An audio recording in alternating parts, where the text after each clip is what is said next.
Yes, I, a special one from the CEOs, then coming with the spoon.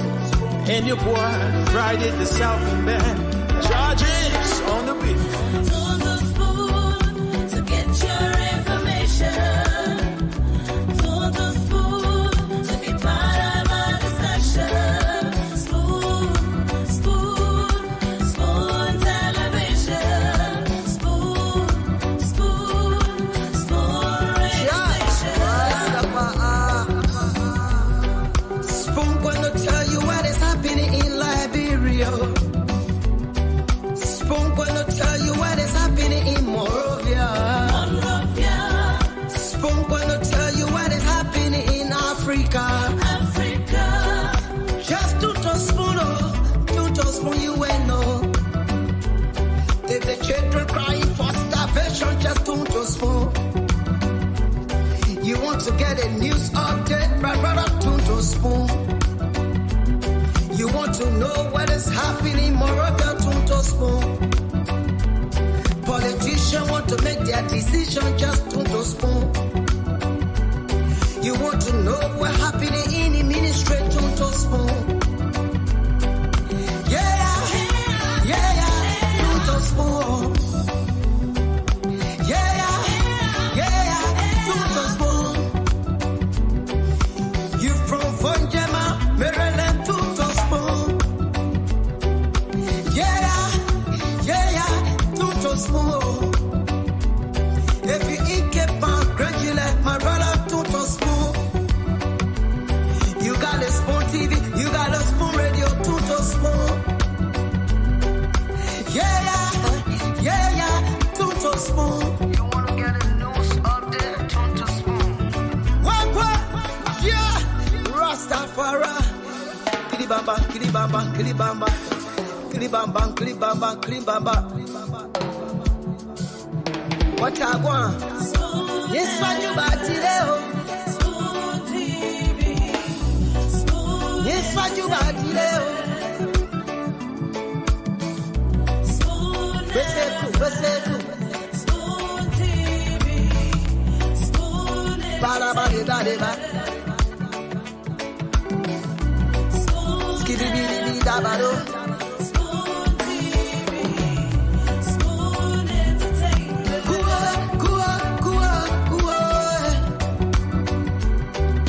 Bese kua, kudileo. Kua, kudileo. On the spoon to get your information.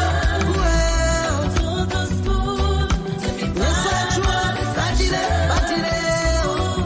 Spoon, spoon television.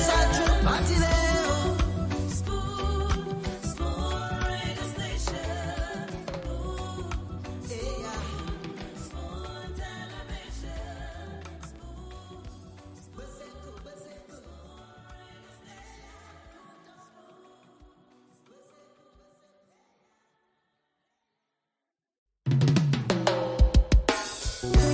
Yes, I, a special one from the CEOs, then Former coming judge with and the his spoon. motor content And your to this boy, on TV Friday could be the South best and Band. roughly. Charges on the beat. Police officers here at the Bama Junction are arresting vehicles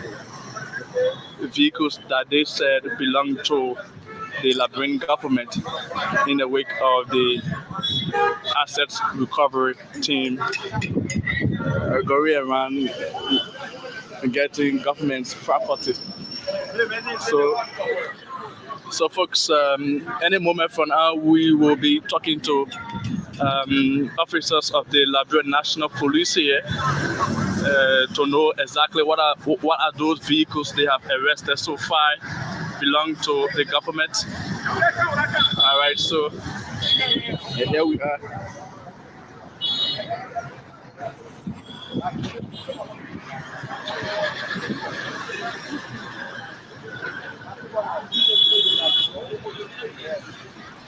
So, yeah, Chief, we saw you and your team here, arresting vehicles, and you fast sending those vehicles to the headquarters of the GSA. What can you tell us about the process now? No, we are not merely arresting vehicles. Okay. What we are doing, we have embarked on a process to retrieve government cars. There are a lot of discrepancies went on for the past 5, 6, 7, 8 years regarding government assets. Okay. So today we are on the street, General Services Agency, as the Director General for Operations. I'm here ensuring that we retrieve some of these assets. There were cars that was stolen. We just retrieved another car. If you look out there, you will see the pickup. We'll go there for you to see it. Okay. It was stolen. Minister, Deputy Minister sold car. Mining Director also sold car before the government could take over. So we are trying to get some of the assets back. Okay. So based on that, we are on the street. We are encouraging everybody who have information to bring the information to us, to make them available. We will keep surveillance on them for all to acquire these assets. Anyway, it can be car, it can be chairs, it can be table, everything. But today we have embarked on getting government stolen vehicles back. Are you taking this process on the Somalia drive, Douala area? We will be rotational. We are not going to be speculating the test drive. Tomorrow, the after tomorrow, next week, we are going to be all over. We will go Banga, we'll go Ganta. We must get back those assets that were stolen. So some of the vehicles that you are retrieving, like the pickup you spoke about, who the pickup belong to? The pickup that you So one of the ministries and agencies. Okay. Some of the vehicles are still undergoing investigation. Okay. Some of them will make it public very soon about those who stole it and gave it to people. We are going to prosecute them. The Ministry of Justice will be involved. Once we acquire them and we have our document to prove that these are government cars, and you bring fake documents to what that we are going to make sure the Ministry of Justice and the National Police involved. We get everybody hands on deck to make sure that they are prosecuted and those cars are retrieved. So how many cars have you sent to the GSA so far for today? More than 15, 16 cars. I can't because we got 3 points. Those 3 points, the people are there. They are sending cars. The tow truck carrying them. You know, I can't give you the but to my point, I think on my own, I said around 15, 16 days on when I was on the other side. Oh wow! So I mean, just today you have sent about 15, cars to the GSA for investigation. Sure. Car you guys think belong to national government, exactly. And they are being used as and private. Some of them cannot show how they were acquired. So if you got a vehicle, say back of these Land Cruisers and all these Toyota 84 and things that most of them are owned by government, NGOs, UN, or other embassies assigned to the capital. So once you can prove how you acquire some of these cars, we'll give you your car back. Once you can prove it that you acquired the car through the legal process. If you can't, we are going to pound it and conduct our investigation and make sure that if it is government owned, we will take it and give it back to the requisite military agencies. Have you met any resistance from any individual? So many people are resisting us. So many are still resisting. We're going to back on the process. We are not going to favor anyone. We are not going to get anyone preferential treatment. Once it's government vehicle, we'll send it back. Okay, for the counties, how would the process be like? The same way Aiden Monrovia will be in the county like that. We'll get to the county 4 5 a.m. and ensure that inspection go on regarding the vehicle. Okay, thank you. So for the sake of the public, can you introduce yourself again, please? My name is Robert Ernest Wilson. I'm the Deputy Director General for Operations General Services Agency. Okay, thank you so much, sir. Okay, so folks, we are coming to you live just around the Vamuman Junction where police officers here posted, arresting vehicles that they think belong to national government in the wake of the assets recovery tax force work that is ongoing. So folks, we saw this happening since we've been here about 30 minutes to an hour now. We've been seeing these police officers, asking vehicles to get off the road, and once they see or they suspect that this car belongs to national government and it is being used as private vehicle, now then they send you to GSA for proper investigation. So far, they have arrested more than 15 cars, according to the deputy director we just spoke to. More than 15 cars or vehicles have been arrested and sent to a GSA for proper investigation. So they are still here. The police officers are still here. Then they are working in terms of the assets recovery, the tax for. All right, so we've been seeing several vehicles being confiscated by the police, here. So most of these vehicles you've seen here, they are going through investigation, and once the police don't understand or they are not convinced that this car is private, they send it to the GSA for proper investigation. So this is what actually going on here, just a few feet away from Famuma here in Massachusetts County. So like you see, there is another person. Yeah, that's how we need that. Yeah, when they want to see the party anyway, yeah, then you get it down the road. Yeah, make sure the way the car will inquire, put it in the car. The way the car will inquire, it should be inside. So folks, that's it. We thought it was to bring you this update here from Bahuma Junction. My name is Sylvester Tropley. Thanks so very kindly for watching.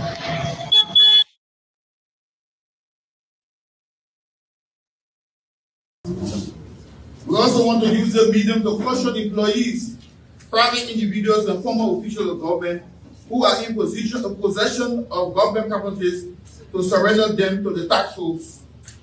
On this note, the tax force is granting 10 days grace period, commencing March 22nd to March 31st, 2024, to those mentioned supra, to voluntarily surrender all state properties to avoid unspecified legal action and consequences. Meanwhile, the tax force want to call on all garages that are currently in the habit of changing colors, VIN and sachet number of government vehicles to immediately desist. The task force has gotten intelligence of those garages involved in said criminal act. On the issue of asset recovery, which is the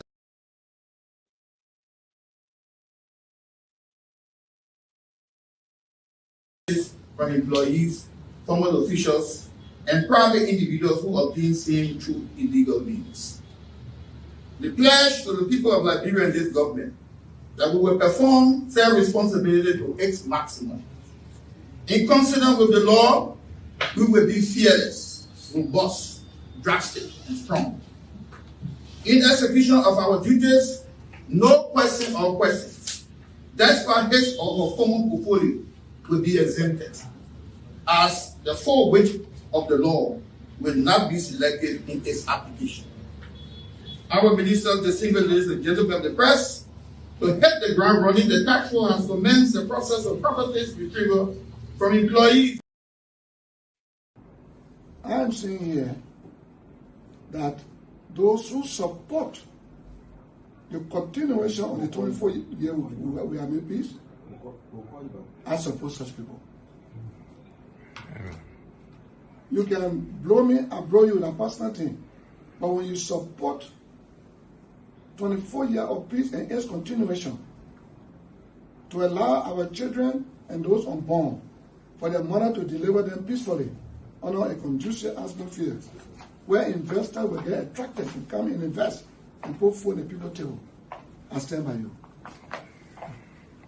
But if people who just got elected, that we went on the ground to do everything we could in our weekdays, spend our own money, our vehicles there are all down because of that.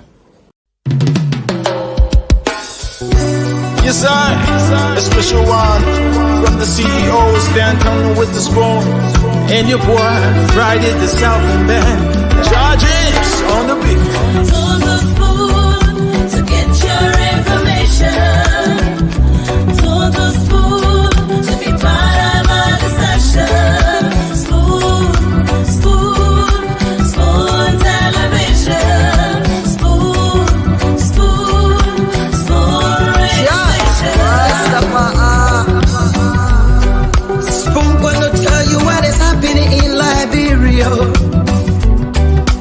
Spoon gonna tell you. Okay, Spoon will definitely tell you what's happening in Liberia, what's happening across the country. What are the policymakers doing? What are they saying? This is where you get authentic information about all of the major happenings across the country. And I'd like to say welcome tonight to another edition of the program.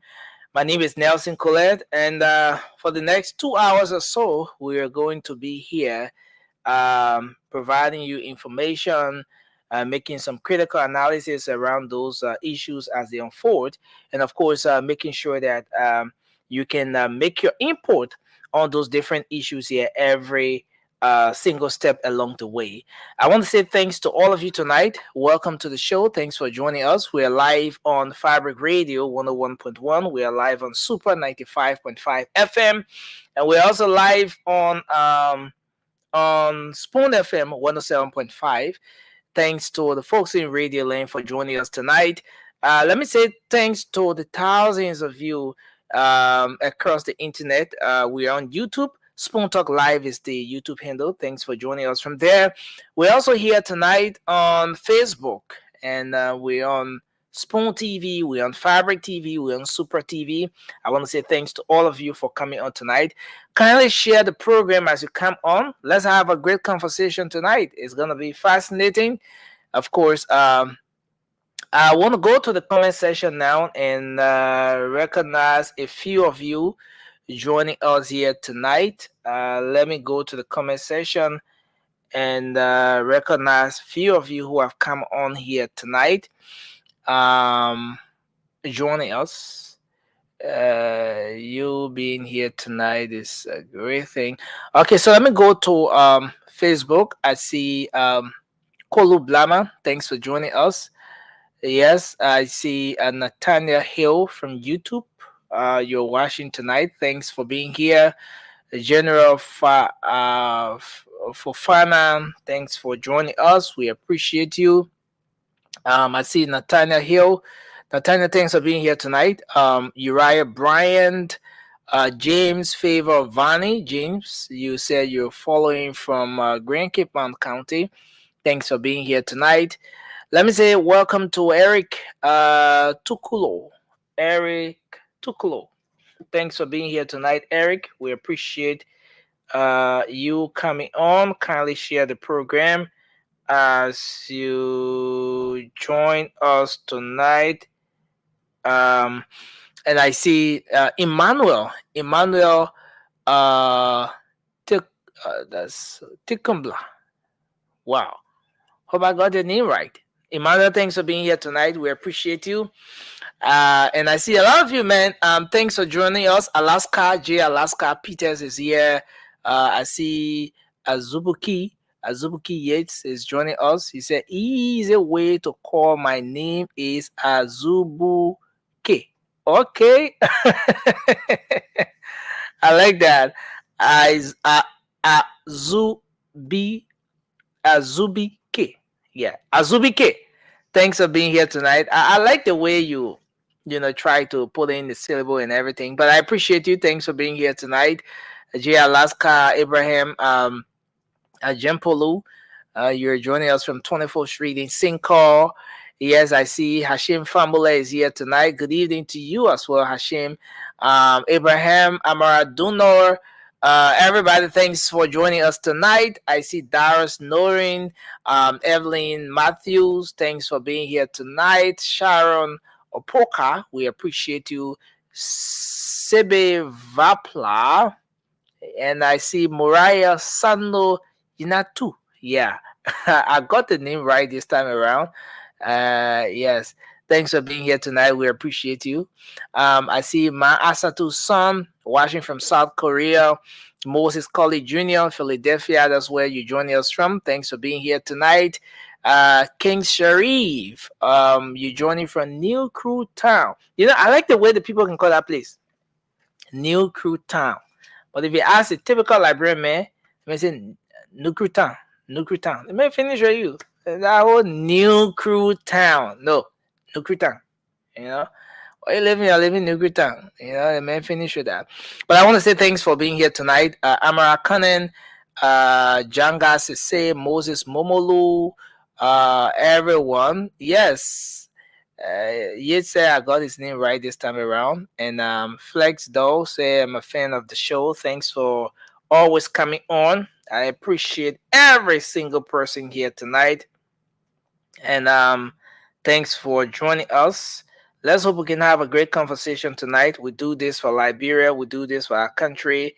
We do this for the future of Liberia. We all come up here to have a say in what's happening in the country, and and talk about Liberia. It's only when we can amplify our voices and express our dissatisfactions or commend the folks who are doing the right things in authority, that this country can get better. And this is something we can do together. Every single person, you, me, everyone contributing every single step along the way, and then we can get this going on.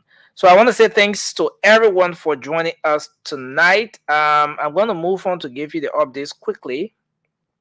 Let me get something coming in here real quick. I'm gonna move on to get the updates coming for you quickly, and then we're gonna get the show started officially. Again, I want to say thanks.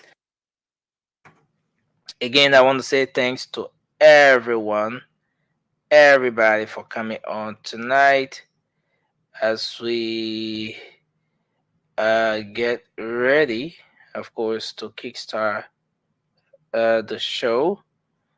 And thanks for being here tonight.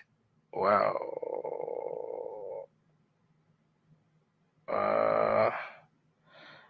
Okay, so I'm trying to get this one here. Just so we can have okay, so I'm gonna do this along the show. But lots of things happening in the country, and just to give you some of the updates. Well, there was a new appointment made today. There was a listing up on the e-mansion, and some of you have already checked that out. Folks were appointed to serve in different capacities in several positions. So the appointment affected the LRRC. You had maritime and other entities. You can check that out, and we will go to that and bring out some of what's happening there. But on the flip side, lots of other things happening in the country, and I just the Liberia National Fire Service, as you know, has been hit hardly with this issue of the frequency of fire outbreaks in the country. So many people have expressed serious concerns with respect to the way the wave of fire outbreaks in the country. So many lives have been lost in the process, and so we have a situation now where this thing about fire outbreak is more like a national emergency. And as we speak, the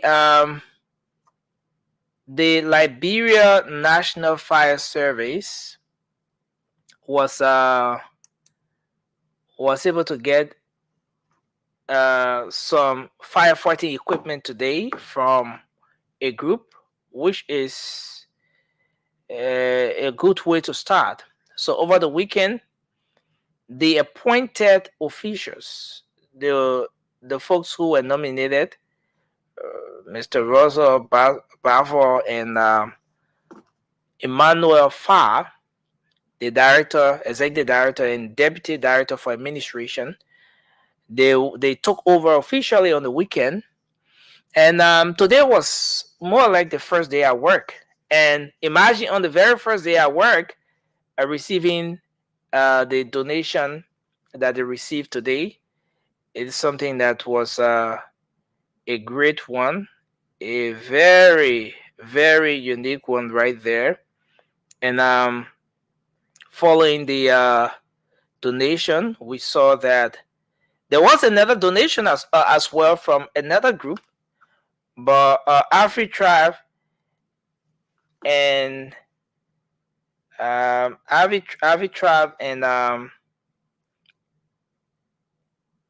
another organization in collaboration with another organization made a donation today. I want to get this right. So yeah, so it was Afri Tribe and the M Helping Hands. They actually made that donation today. So some firefighting equipment were donated, and we can only look forward to these equipments being used for the purpose intended to fight fire. You know, it's been a challenge across the country, and this is where we are. Let me bring Rudolph on. So on the flip side, Rudolph, welcome to the show. Yeah, So thank you, Nelson. Thank you. Lots of things happening in the country. This is becoming a serious concern. This is something that is becoming very concerning. Appointments or nominations are being made every single step along the way. But it is almost becoming a normal thing now, or should I say business as usual, where people get nominated or appointed in a particular position. When those individuals are appointed, in no time you see another person coming with an appointment letter or what have you, saying that they've been appointed by the president in that same position or for that same position. This is, it's getting to a point where it's not just something that happened accidentally or mistakenly for the first time. We've now seen we've now seen a first time, a second time, a third time, and it keeps on repeating itself. So where we are now is that today there was a repeat of that particular situation. There was a repeat of that particular situation. So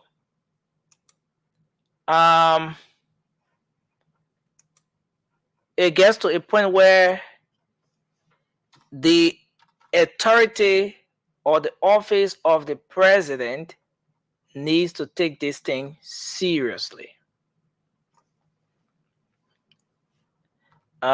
Needs to take this thing seriously. I'm trying to get something coming here. Yeah. So at the LRRC, there was an appointment made.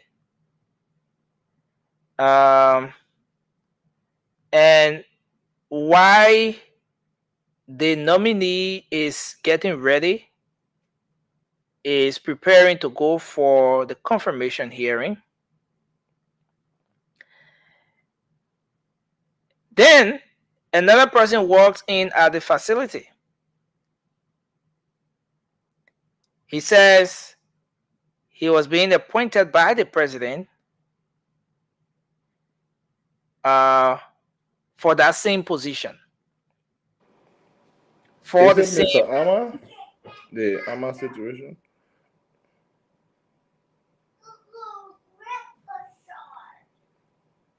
Okay, can you hear me, Rudolph? Yeah. I can hear you. Can you hear Okay, me it's too? like I'm having a little bit of issue here. Can Okay, you hear so me? but yeah, I can hear you now. I think it's yeah, I can hear you now. So initially the president had appointed Joseph Cooper. Joseph Cooper is getting ready for the confirmation. If, as a matter of fact, the hearing should have been here today. The Senate is on break, but the committees are still working. Those different committees are still carrying on confirmation processes and all of those different things. So why Joseph Cooper is getting ready for his confirmation hearing today, Patrick Woozy works at the premises of the LRRC.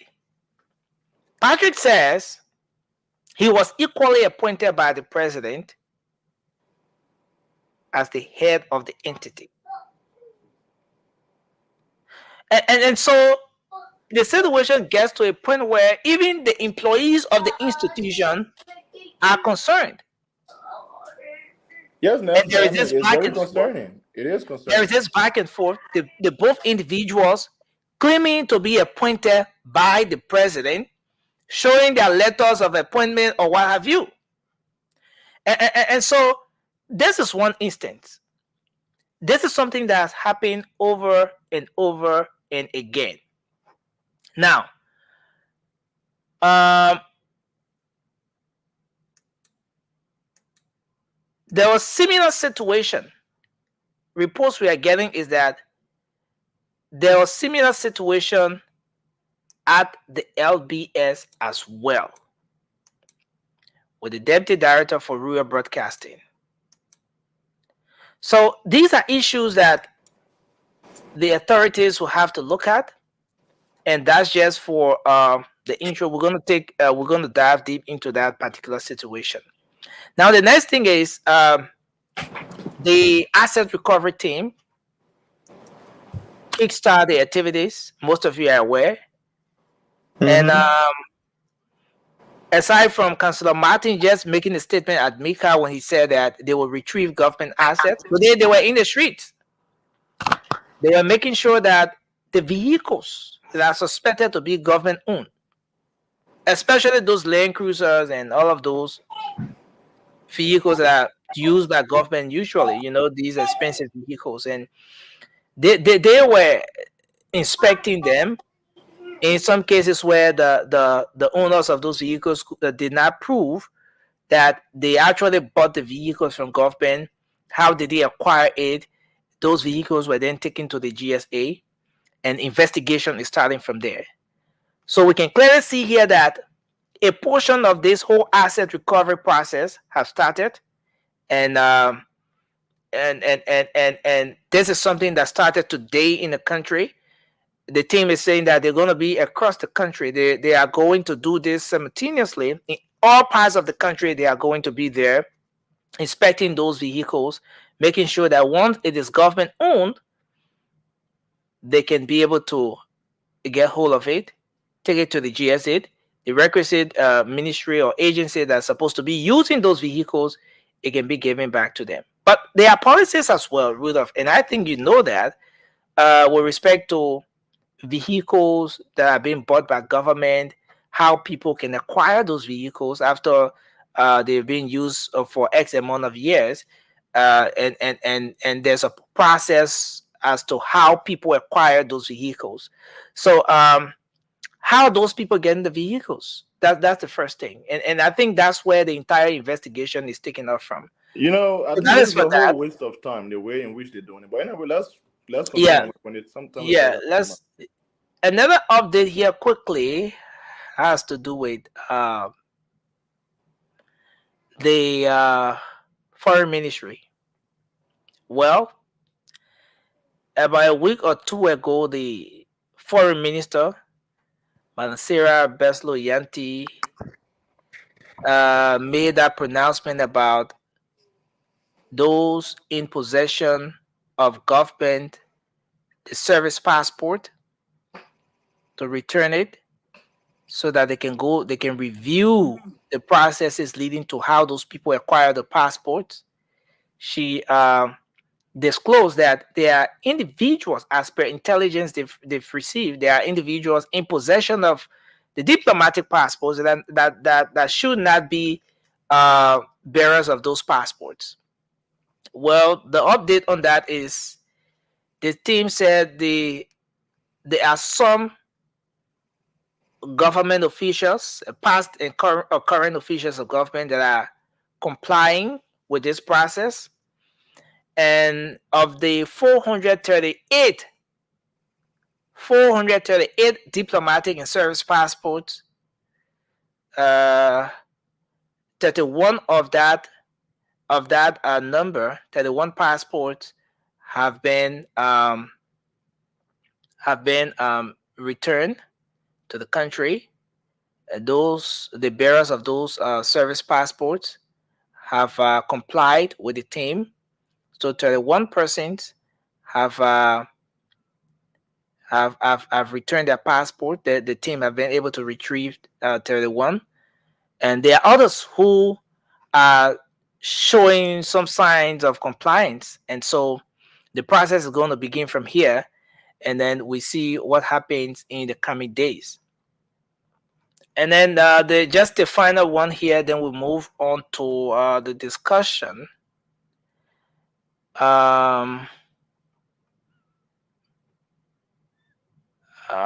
Okay, so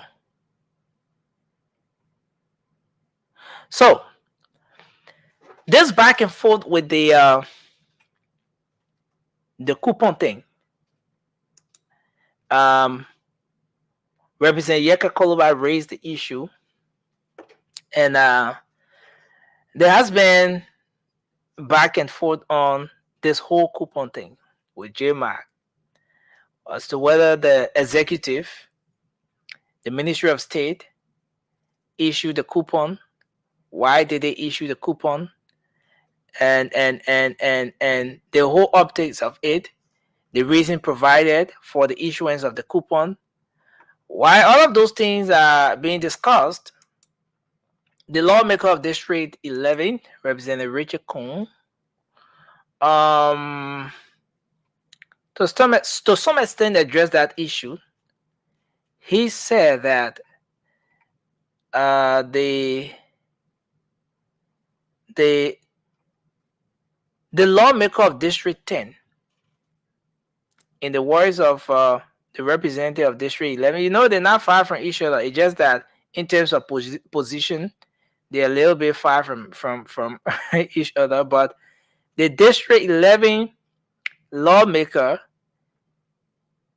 is accusing the District 10 lawmaker of being a con artist, that the information he's spreading is false, is misinformation, and he's doing that for personal gain. But the District 10 lawmaker, on the other hand, says he remains firm on this.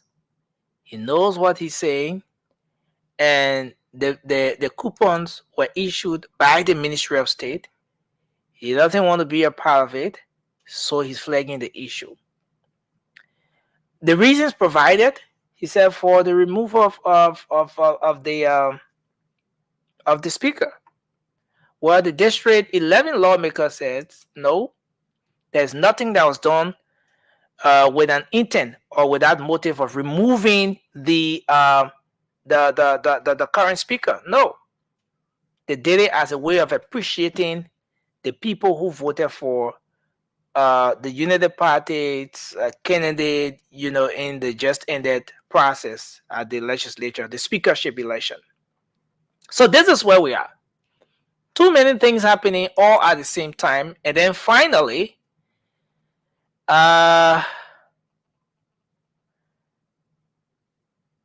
okay. So let me hold that, and I think we can move on to the discussion now.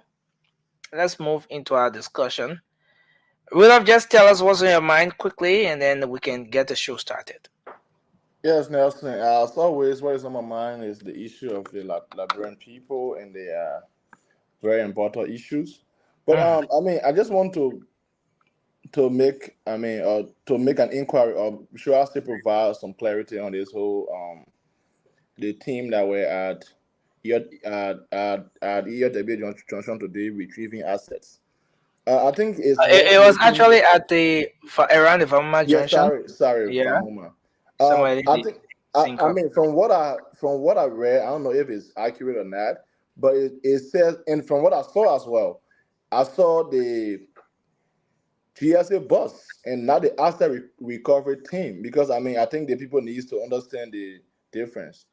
The team set up by JMB was not the team over there, or am I wrong? Just help me to clarify a little bit. Come on, you said the team set up by JMB was not the one there, or I don't, because from what I read, they said that this whole process about the whole vehicle stuff is from the GSA Asset Retrieval Task Force, and not from the Asset Recovery Team. Because I don't know, because I am not on ground, so I am just trying to to understand what I read from what actually went down. Was it the asset Yeah. recovery team that was doing their job, or it was GSA? Yeah. So this is the thing. The asset recovery team that was set up comprises folks from all three branches of government. Was Kalakbak Kotimai on that list? Because I don't think so. So what I know is that the how do you call it? The GSA has a way of going after government properties and making sure that they can get hold of government properties, right? Yeah. So and then the next thing is that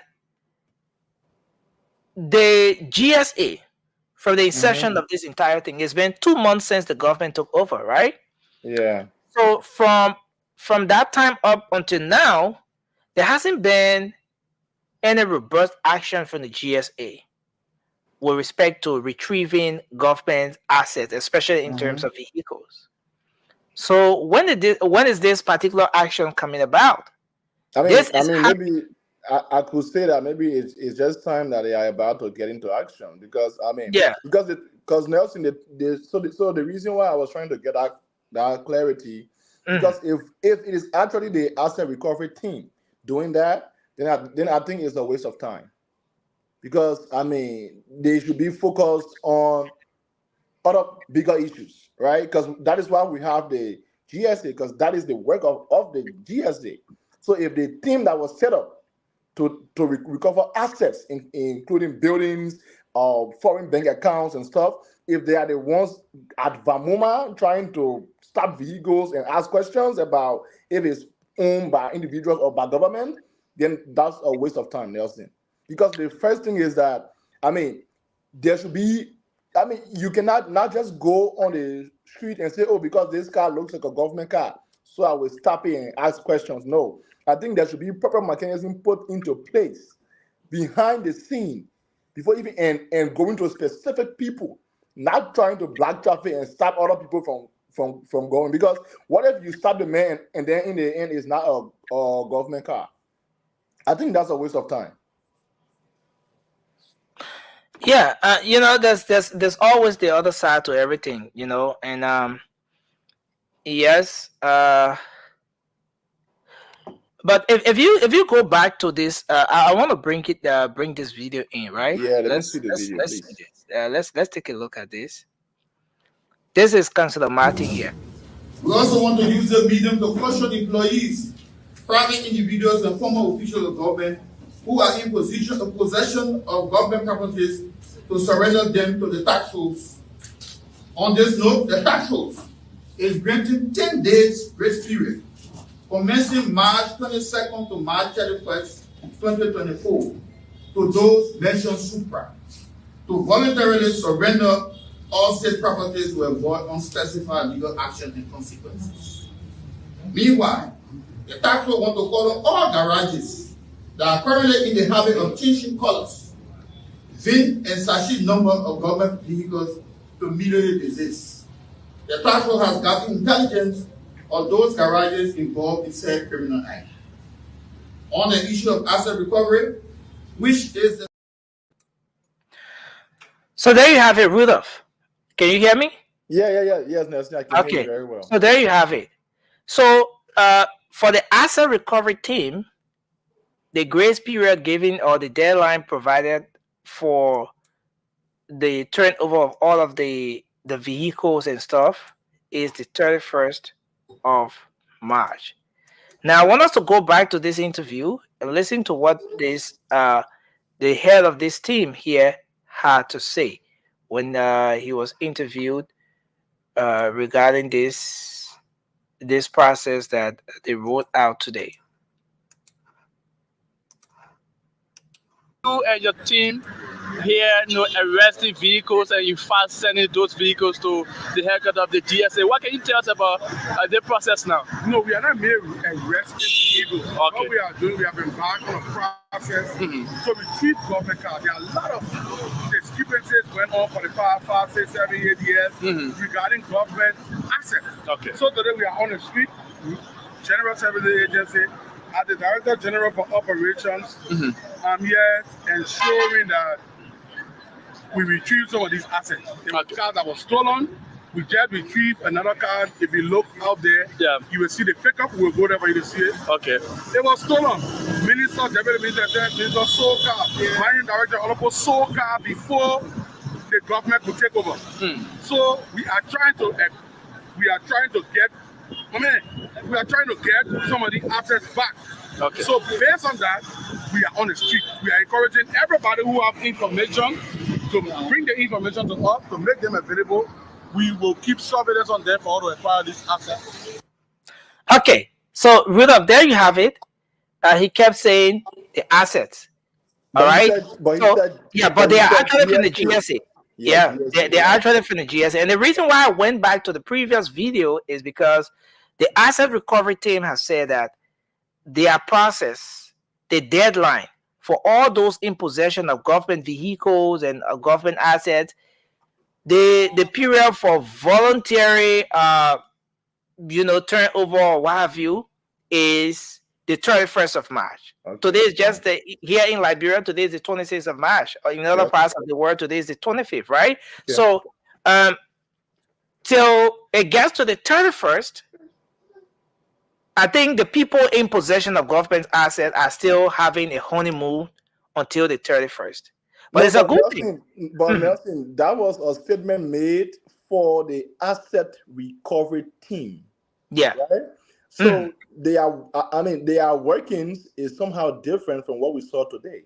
Because what we saw today was a government entity, GSA. The GSA. And you're right about that. Yes. So the whole thing about the asset recovery team, everything here suggests that it's going to be more legal.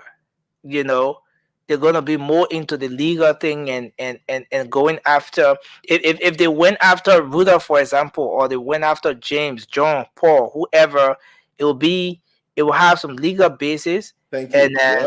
And everything. It's not going to be like what we see. GSA, yes. Yeah, like the GSA going the streets looking for cars and stuff like that, And so I think that's but Nelson, but Nelson, here is it though.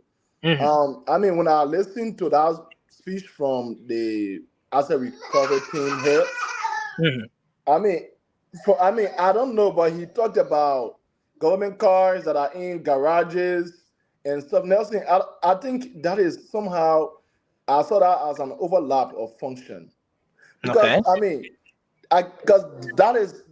because I saw that, what I saw is that they are trying to meddle into the workings of the how they call it, GSA. The GSA? Yes, because the retrieval of government vehicles and stuff should be done by the GSA, and I think that is what they are already doing. I think these people, the asset recovery team, has a higher tax than that.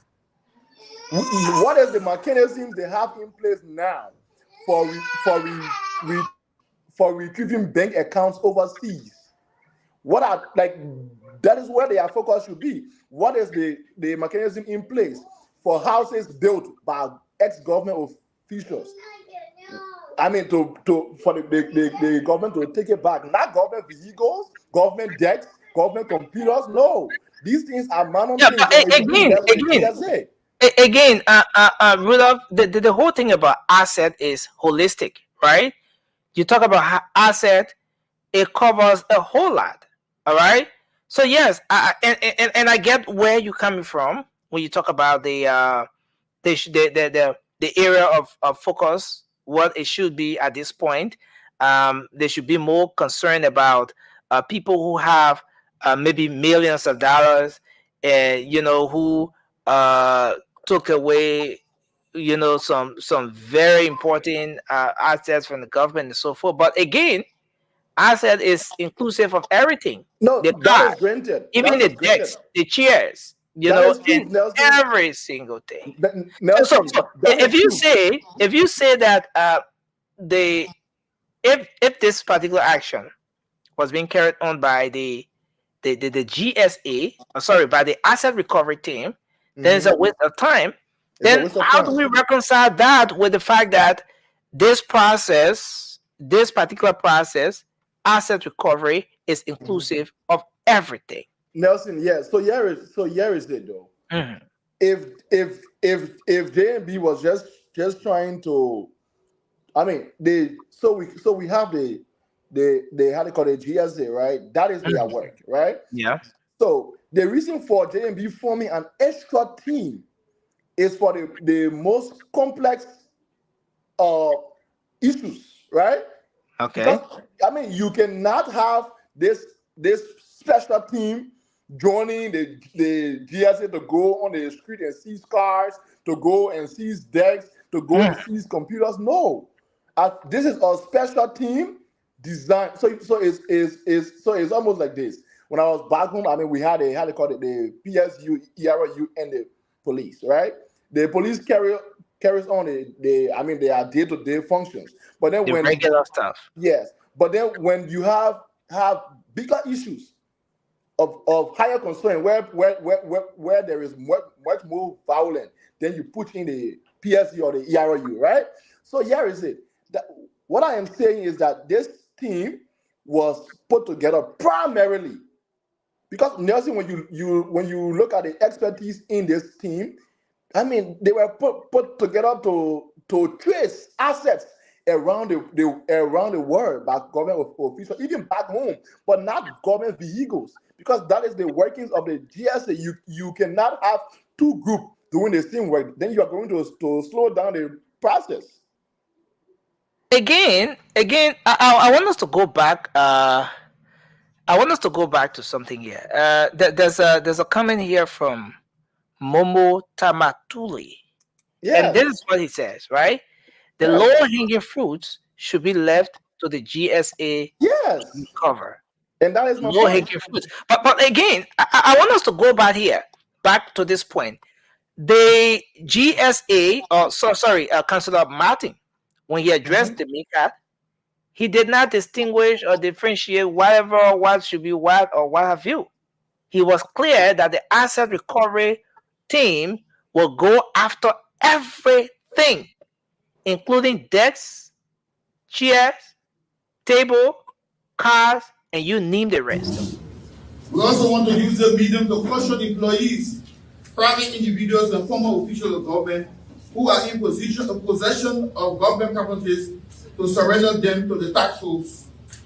On this note, the tax force is granting 10 days grace period commencing March 22nd to March 31st, 2024 to those mentioned supra to voluntarily surrender all state properties to avoid unspecified legal action and consequences. Meanwhile, the tax force want to call on all garages that are currently in the habit of changing colors, VIN, and sachet number of government vehicles to immediately desist. The task force has gotten intelligence of those garages involved in said criminal act. On the issue of asset recovery, So there you have it. Nelson, So it is we put up? inclusive. Mhm. Can we put up the document for the asset recovery team? Let's I mean, just to read why like Okay, why yeah, the team was yeah, established, why the yes. team I'm was just set up. trying to understand. We should have I'm we trying to should, put it but, up but you here. know the point you're coming in with is similar to that of what the Sentai raised some time ago, when Sentai said that we should not have an asset recovery team. We should not have an asset recovery team when we already have the LACC, saying that the LACC should be the one carrying on this particular function of the asset recovery team, and not having a specific group put together to carry on this function, when in fact we have the LACC that is there to that has a department with similar function, and but again, this is something that came into force as a result of an executive order, Nelson, I am right? not in any way questioning the importance of this team. No, I think the team should I think there should be an asset recovery team. I think so. But my argument here is that this team, I believe, was set up to tackle the more complex issues, not to go be on the street getting cars, because that's why we have the GSA. Not to go be getting government debts. That's why we have the GSA. I believe that this team, with the level of expertise that I see within this team, they should be focused more on, for example, carrying on, going about doing research to find stolen items, like stolen wealth, or I would say ill-gotten wealth by ex-government officials, whether in Liberia or overseas, ones that cannot be easily traceable by the GSA. That's just what I think. I feel like coming down to join the GSA to start going to people's garage and getting cars out of it, that's a waste of time. Because Nelson, you can, if you have a job where two persons can do, and then you set up a new team for something else, and then you put that same team back, that two people back on the other two people, you are slowing down progress. Okay, so I'm trying to put this this one up. Because these people have their own budget though. So are you telling me that we should pay them 1.9 million, and then just for them to join the GSA to go be looking for cars? No, Nelson, that's a waste of our money. We can't do that. Yeah, but yeah, 1.9 million. 1.9 million. Let's take a look at. Let's take a look at other agencies of government and what they got from the recent budget. What those entities are bringing to the table versus what the asset recovery team is going to bring. All right. Yep. You are aware. Okay, so I have this. Okay, so this should be off now. Let me get this one coming in. Okay. So let me try to get this coming in now. Yeah, so this is a team that is going to be in the business of at least bringing something to the table. I mean, whichever way you pull it, Rudolph, at the end of the day, this team has something to offer. Nelson, if I have to pay two persons to do the same job, that's waste of my money. I will not do that. Okay, so then you go back to the asset recovery document, the executive order number 126. Yes. Okay, so this is it. It says, okay, my internet is. I mean, I can try to zoom it out and read if you cannot see it very clear. Yeah. Okay. Should I read it or you got it? Okay. Yeah. You can go ahead. Go ahead, Rudolph. So it says, whereas assets that were illegally and wrongfully acquired at the expense of the government and people of Liberia have served to enrich certain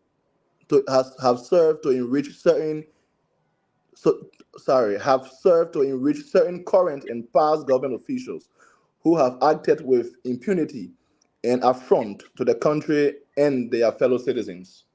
Whereas it is the responsibility of all public officials to declare their assets upon entry into the public service and upon exit therefrom, in the interest of transparency and in keeping with established law, in order to give account of their stewardship whilst in public office and in order to avoid corruption and illegal acquisition of wealth, of assets. Whereas it is paramount that public assets that were illegally obtained and converted to private use be retrieved and returned to the Liberian people and the perpetrator be brought to justice in accordance with appropriate laws that provide for confiscation through criminal investigations and legal prosecutions. And whereas in order to put into place the required legal framework for the recovery of all assets wrongfully acquired by current and former officials. Okay, so let's hold it there. Let's hold it there at that particular portion you just read. Whereas, in order to put into place the required legal framework for the recovery of all assets wrongly acquired. And real of this portion is just clear. It's just very clear. It just says it out. All assets. It doesn't restrict. And what we're reading here, this document right on the screen, is the very function of the asset recovery team. Yes.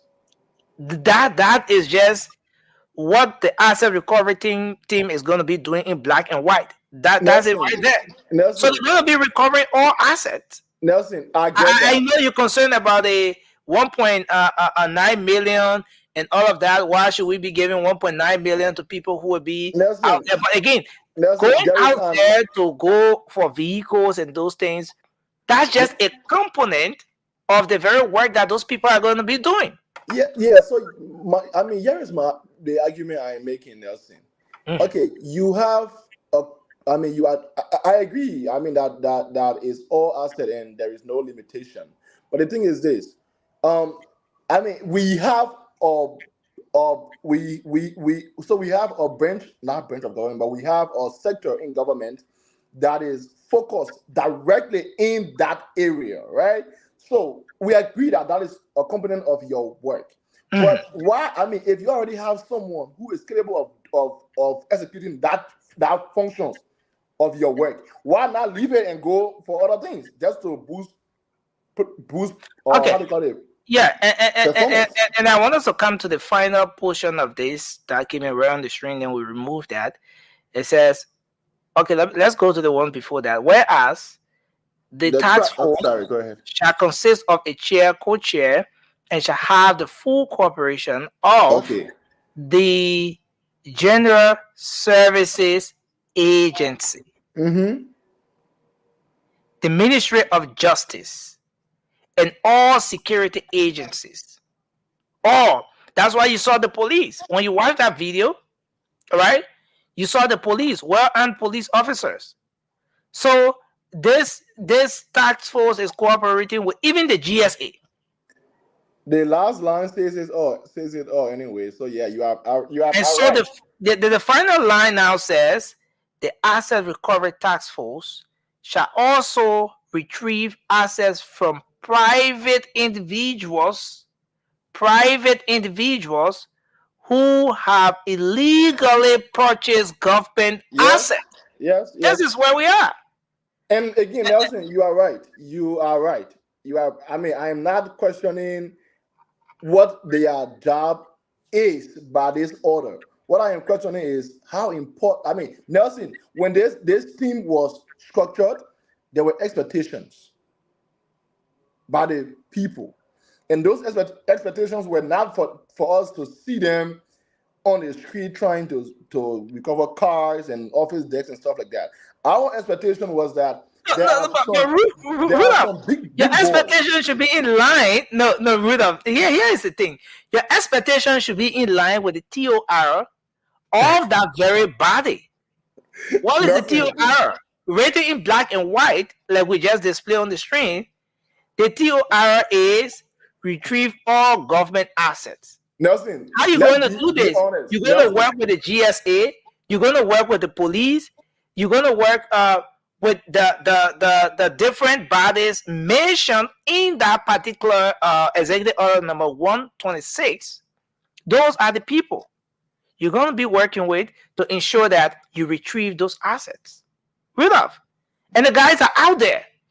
The last portion of the document we display says they will go and retrieve assets from private citizens who did not acquire those items the right way.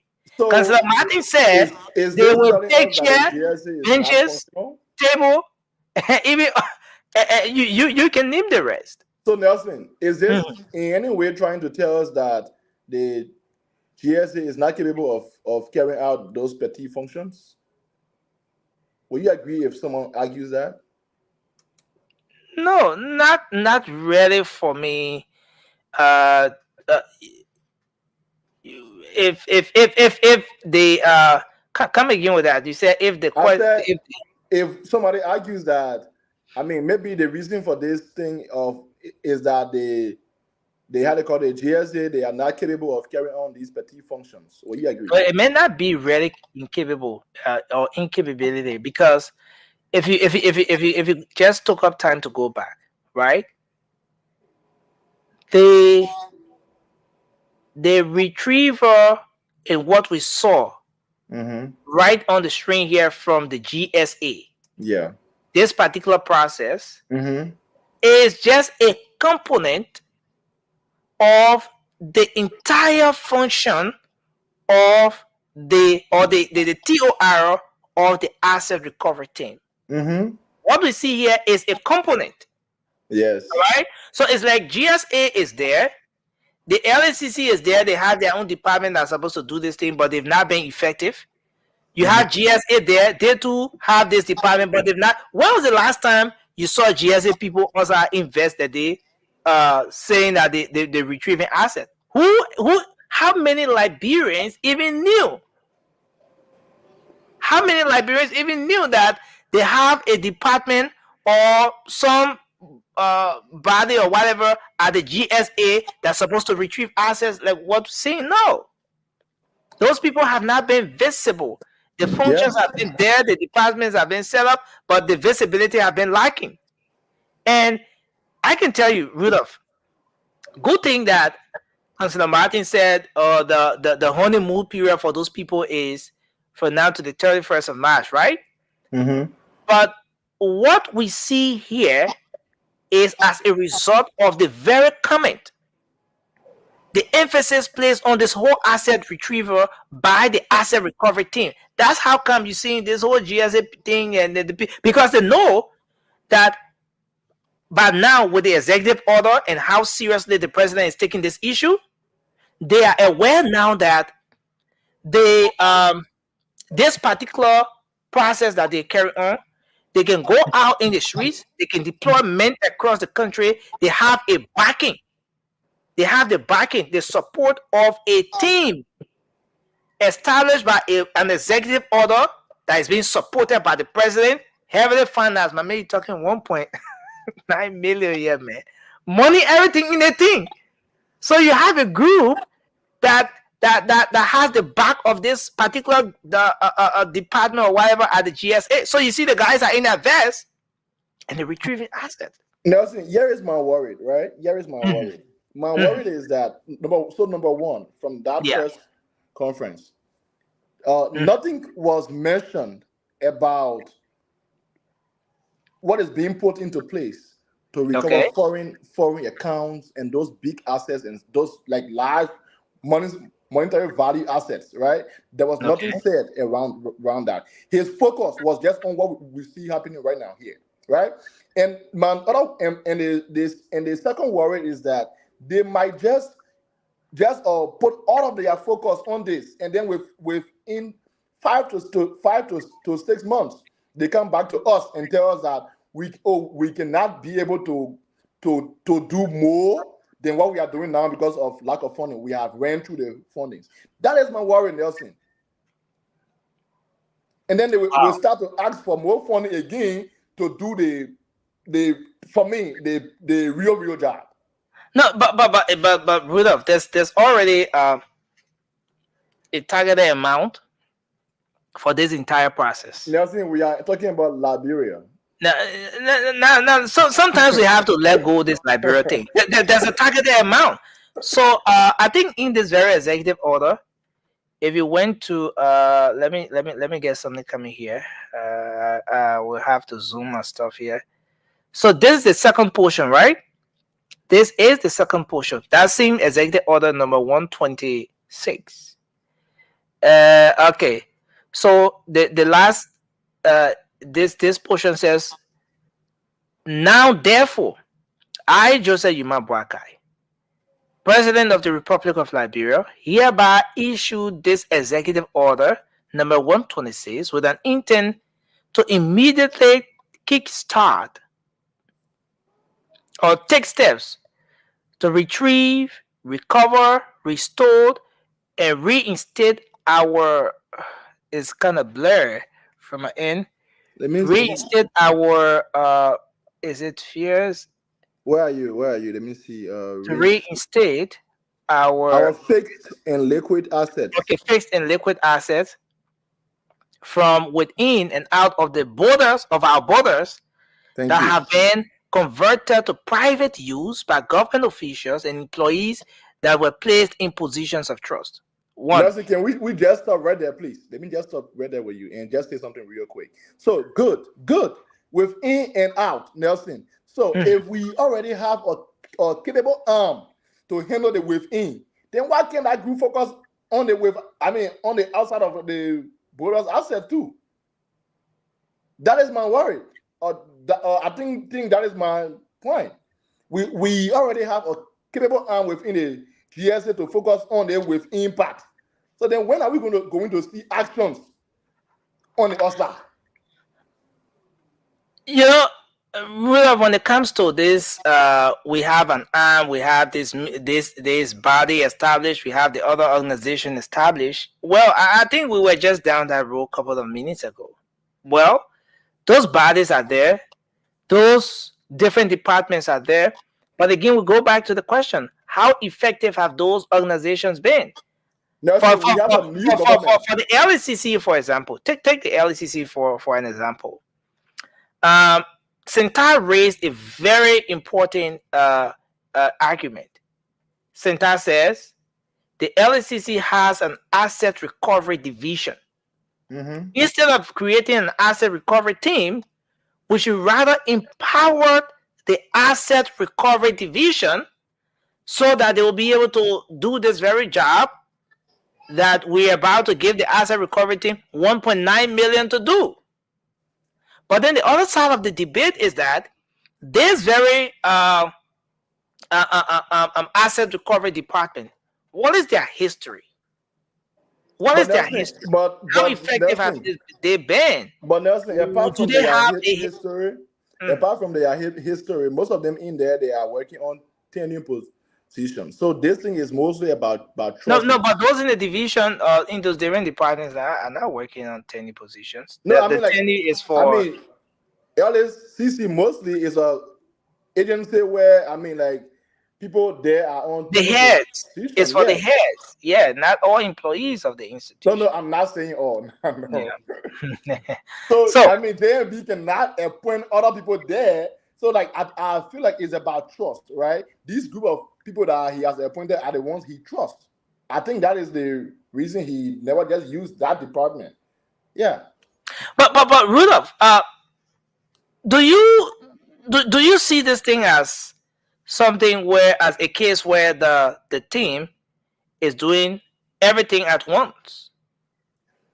They are embarking on this process and trying to handle everything all at the same time. Because if you went back a little, let's go into the mandate. You have number 1, identify and trace Liberia's stolen asset. Number 2, constitute investigative panel to probe into Liberia's stolen and suspicious asset. 3, constitute an effective and robust legal research and investigative team to procure and tangible evidence. All right.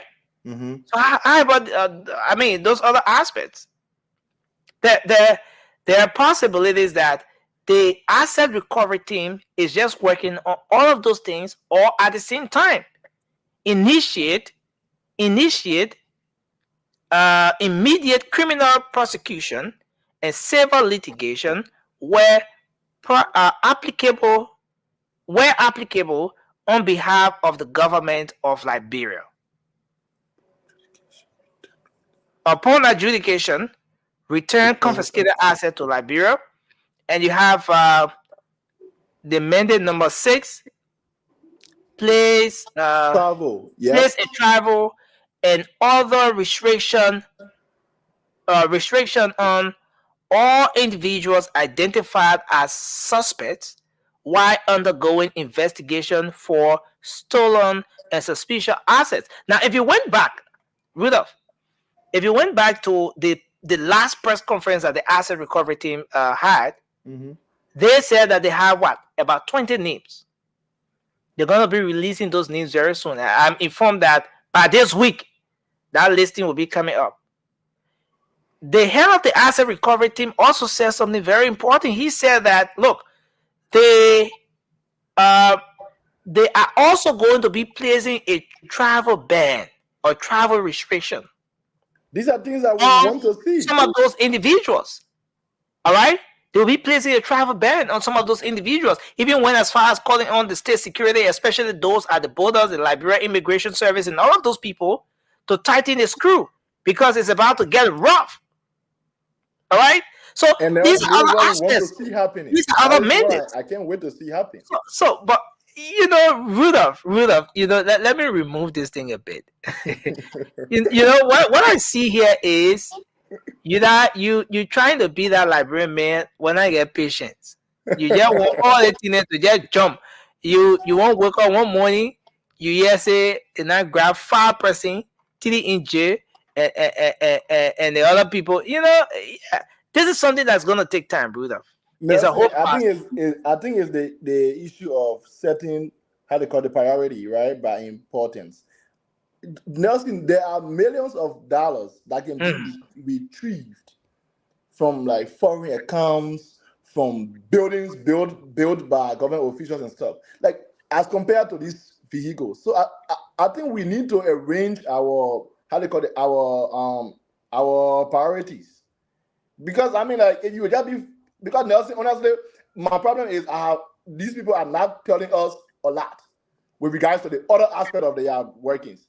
Why they are only focusing on this other aspect of getting vehicles from the street, from garages. That's my problem. Tell us what you are working on with regards to the other aspects. You get to us, you get 20 names. That's it. So what? Wow. Nelson, we have to act. For me, I believe in swift action. Let us act fast. These guys, Nelson, if you give a criminal more time, it will be hard to catch him or to catch her, because he will use that time to cover up his tracks. So don't give them time. Nelson, they will be friends with you, right? When JMB was sworn into office, at that moment in our speech, I expected him to say no Liberian was allowed to leave the country. That was something that I was expecting. That's how fast I want them to act. Wow. And this is important, and we will look forward to seeing how it goes, and looking to see what how the government will proceed with this entire thing here, because at the end of the day, when the asset recovery team becomes successful, it is going to benefit the entire country. And who knows? I don't know why you went backstage. Who knows? A lot, the country stands to benefit a whole lot. But let's come a bit to this issue, Rudolph. A lot of folks woke up to this issue raised by Representative Yeke Koluba about the 4,500 USD. He said that the Ministry of State gave this money out. In one video, he was saying going to the how do you call it, to the gym at the furniture store, asking the man, they receipt from the Ministry of State, right? The guy said, yeah. The signature, right? The guy said, yeah, okay. So when I take it, the people will pay, right? The man said, yeah. So After the man answer all the yeses, then the lawmaker walk out the store. All the cameras are the back, following him. After that, he went back to the store, telling the people that the thing he went there for with the cameras behind him. He went there now officially for them to give furniture, and to him he wanted furniture. The store said they're not giving him no furniture. So this is interesting. Now, after the lawmaker went, the store said they're not giving any furniture. Then the lawmaker took the court, the store's complaint to the police station. And I want to play that particular video. The lawmaker took Jeremiah to police station. He said, number one, he has a coupon that is valid. He went there, the man said the coupon valid. After leaving with the camera, he went back individually to collect his items. And then the store said they're not giving him the items. So where we are now is the lawmaker has involved the law. Okay, I think I have this here now. Let me see if I can get this coming out. The lawmaker has involved the law. He is now saying that the police needs to get involved. The furniture store must give his items to him. And if the store doesn't give that which belong to him, everything that is captured in that coupon, the 4,500 worth of items, then it means that the president has spoken, other big hands have gotten involved, and then he will go out of order. But here's the thing. Is this lawmaker still the hero that a lot of people hear him to be yesterday? Now, I know that when this whole thing started, I remember I did a short video. I was, just fortunate to have been on the scene when that first scuffle happened between the former 102 Marvin Sakal and Representative Yeka Koluba when he was standing on top of the car. I did that video and posted it on my official page some time ago. And you will not believe how a lot of people hailed Representative Yeka Koluba. In fact, that video has over 6 million views on my official page. A lot of people commending Representative Yeka Koluba. So you made money, man. So you made money from that video. No, man, the thing was not monetized. So, but yes, so many people hailed the lawmaker.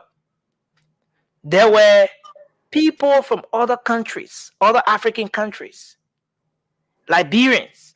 Yes, the Silesians were insulting him, but there were people from other places who were hailing the lawmaker. Oh, this man is a hero. Yes, he has a fighting spirit. Oh, I wish my country would be like this. In my country, we don't have this kind of freedom of speech, freedom of expression, and everything is said. But this is where we are. This is where we are. This very lawmaker, he has come back to face the Unity Party. Yesterday, it was the Unity Party hailing this lawmaker. Yesterday, he was seen as a hero. Yesterday, and I remember just a few months ago during the electoral activity and all of this stuff, people left from faraway places to come and vote for this particular lawmaker. Look, and the lawmaker plays his card in a way where when you go to ANC, you say, an ANC member. At some point, he said he was an independent man.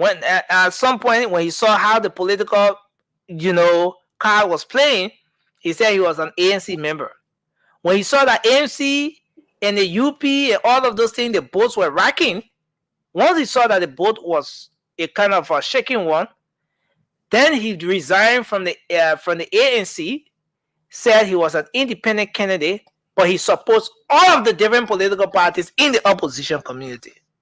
Now, come to think about that.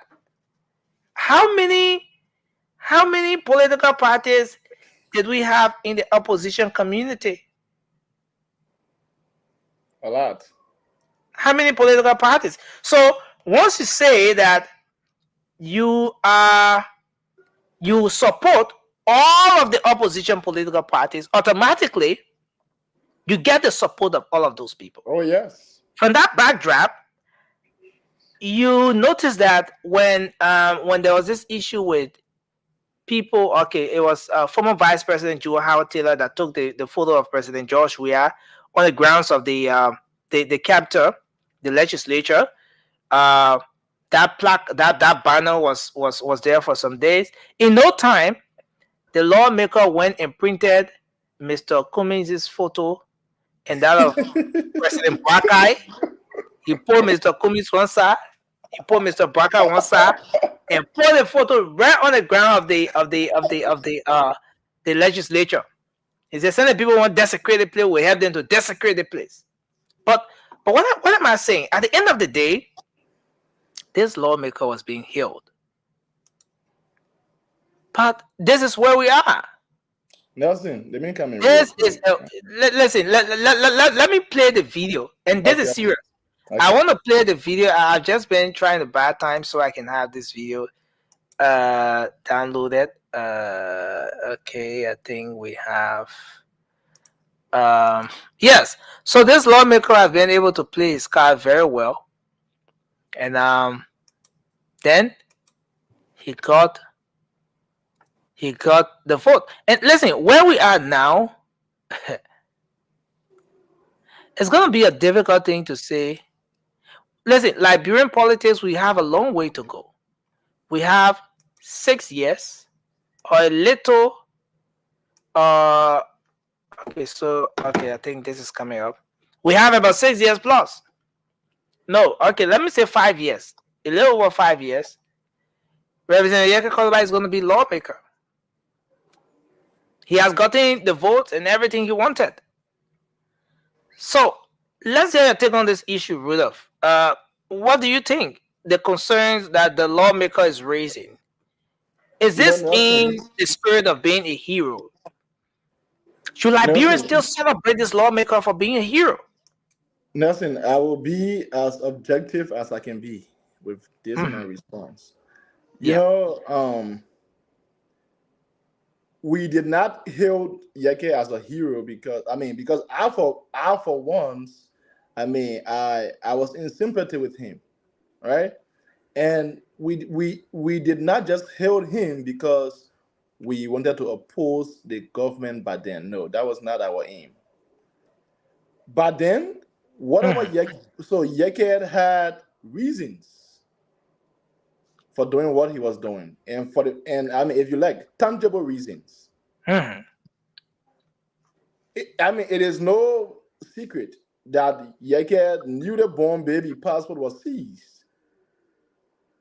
It was in no secret that his residence was always attacked. So to a certain extent, he was provoked. And when a man is provoked, he comes out of character at times. So yes, we did not just hail him because, we are people from the UP, so we want to put Mr. Weah down. No. Yeke had reasons for doing what he was doing. So just to correct that part about you saying we were hailing him. Yes. But Nelson, over the time, what I have understood Yeke to be is that Yeke is a lawmaker who brings no substance to the discourse, who brings no substance to the flow.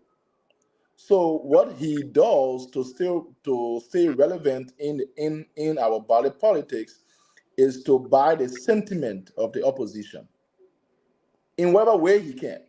Sometimes he uses lies, and which is what I think is catching up with him right now. Rudolph, if this lawmaker has nothing absolutely to bring to the table, if this lawmaker have been living on the sentiment, he's been buying sentiment from the Liberian people.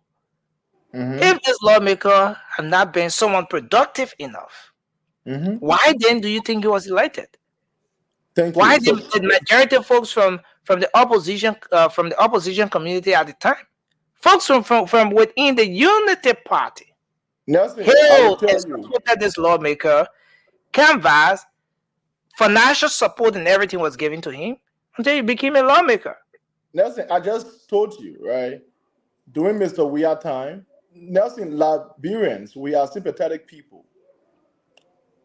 We saw Yeke being attacked constantly. We saw him being denied his earned salary. We saw a man who was angry, who was frustrated. We saw a man who was not being respected for who he was in the country. We saw a man who was living without his family. And I don't know, but Nelson, that is not an easy thing to do. So Liberian people say, okay, Mr. Weir is getting his legs are giving the man hotter. Yeah. So what we can do is to rally around him. I mean, Yeke did not win because Yeke put anything of substance on the floor or any kind of a draft bill or whatever. And that's the point. And that's the point, Rudolph. I'm about to play the video now when Representative Yeke Koluba took Jima to police station. But that's the point. Because, listen, Rudolph, and this is about Liberia. This is about the future of this country and all of that. Politics aside. If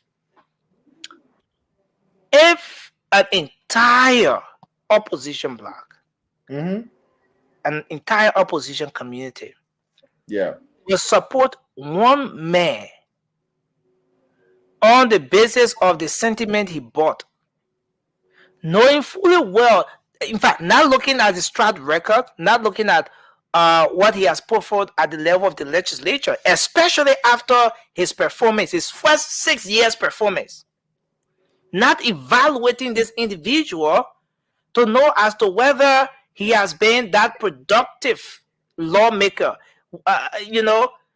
not even to rate him, some honest evaluation of this individual.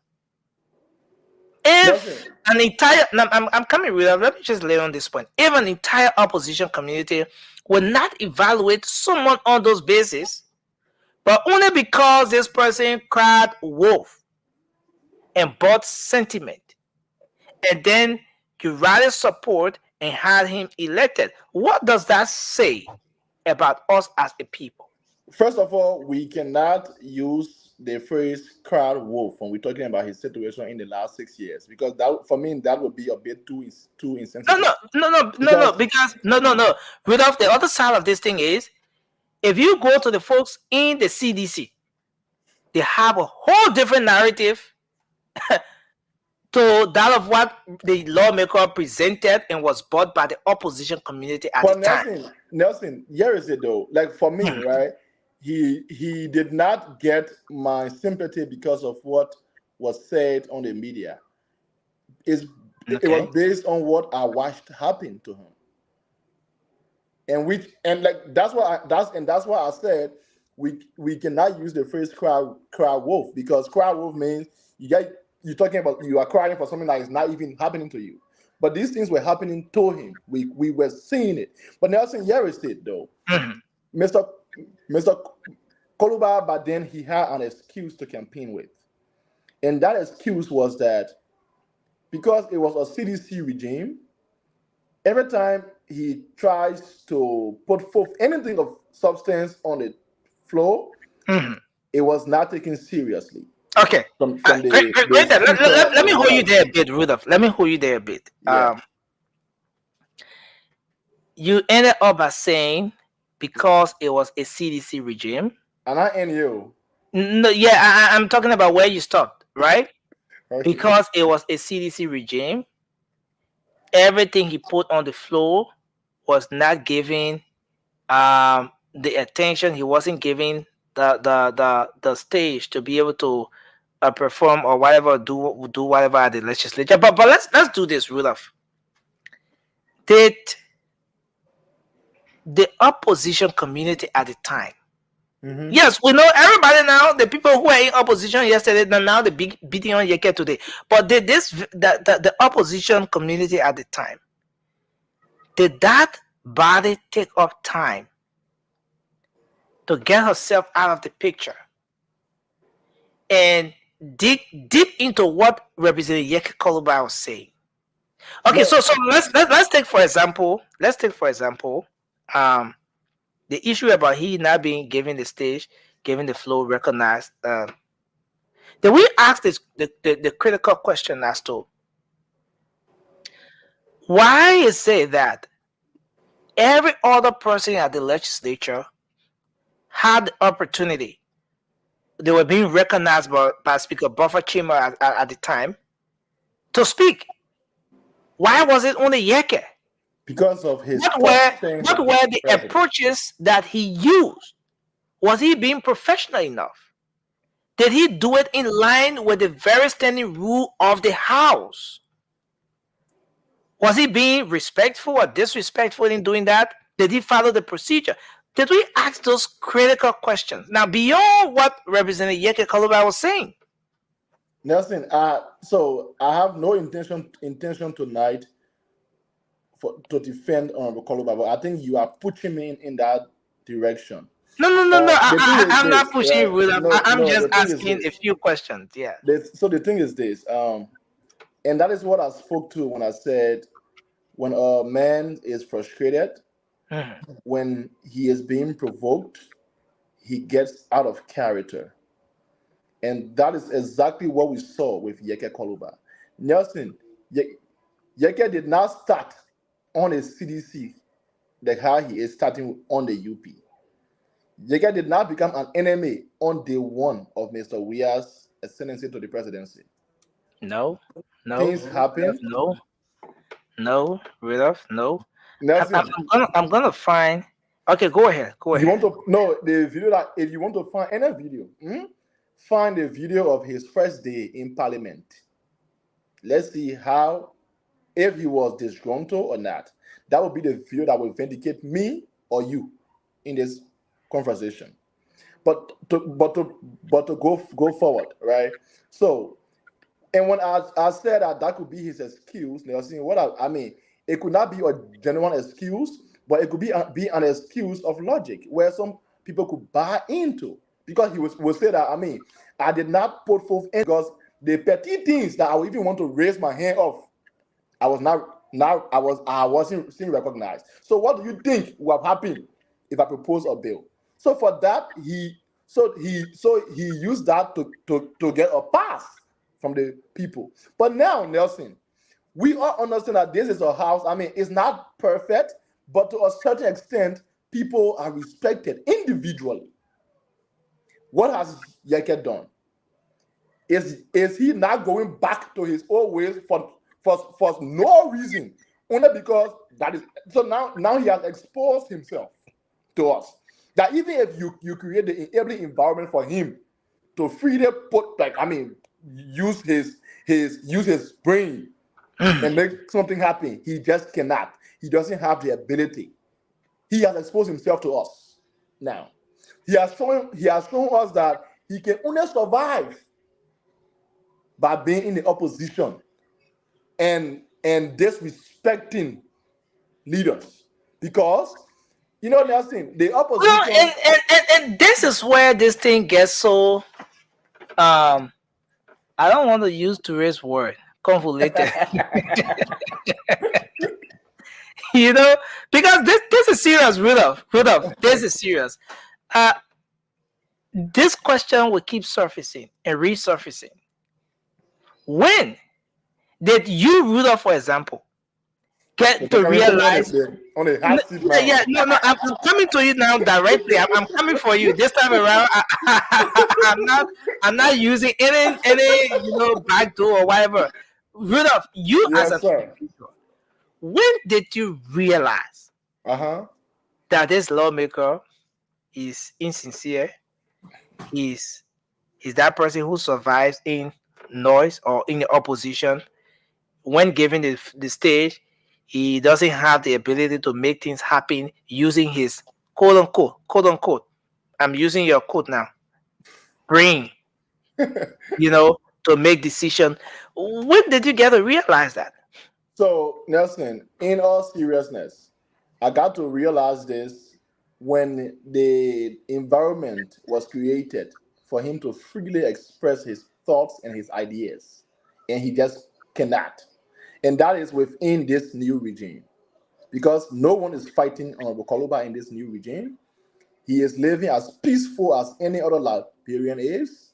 His house is not being attacked every time. He has the will to bring back his family anytime he wishes to.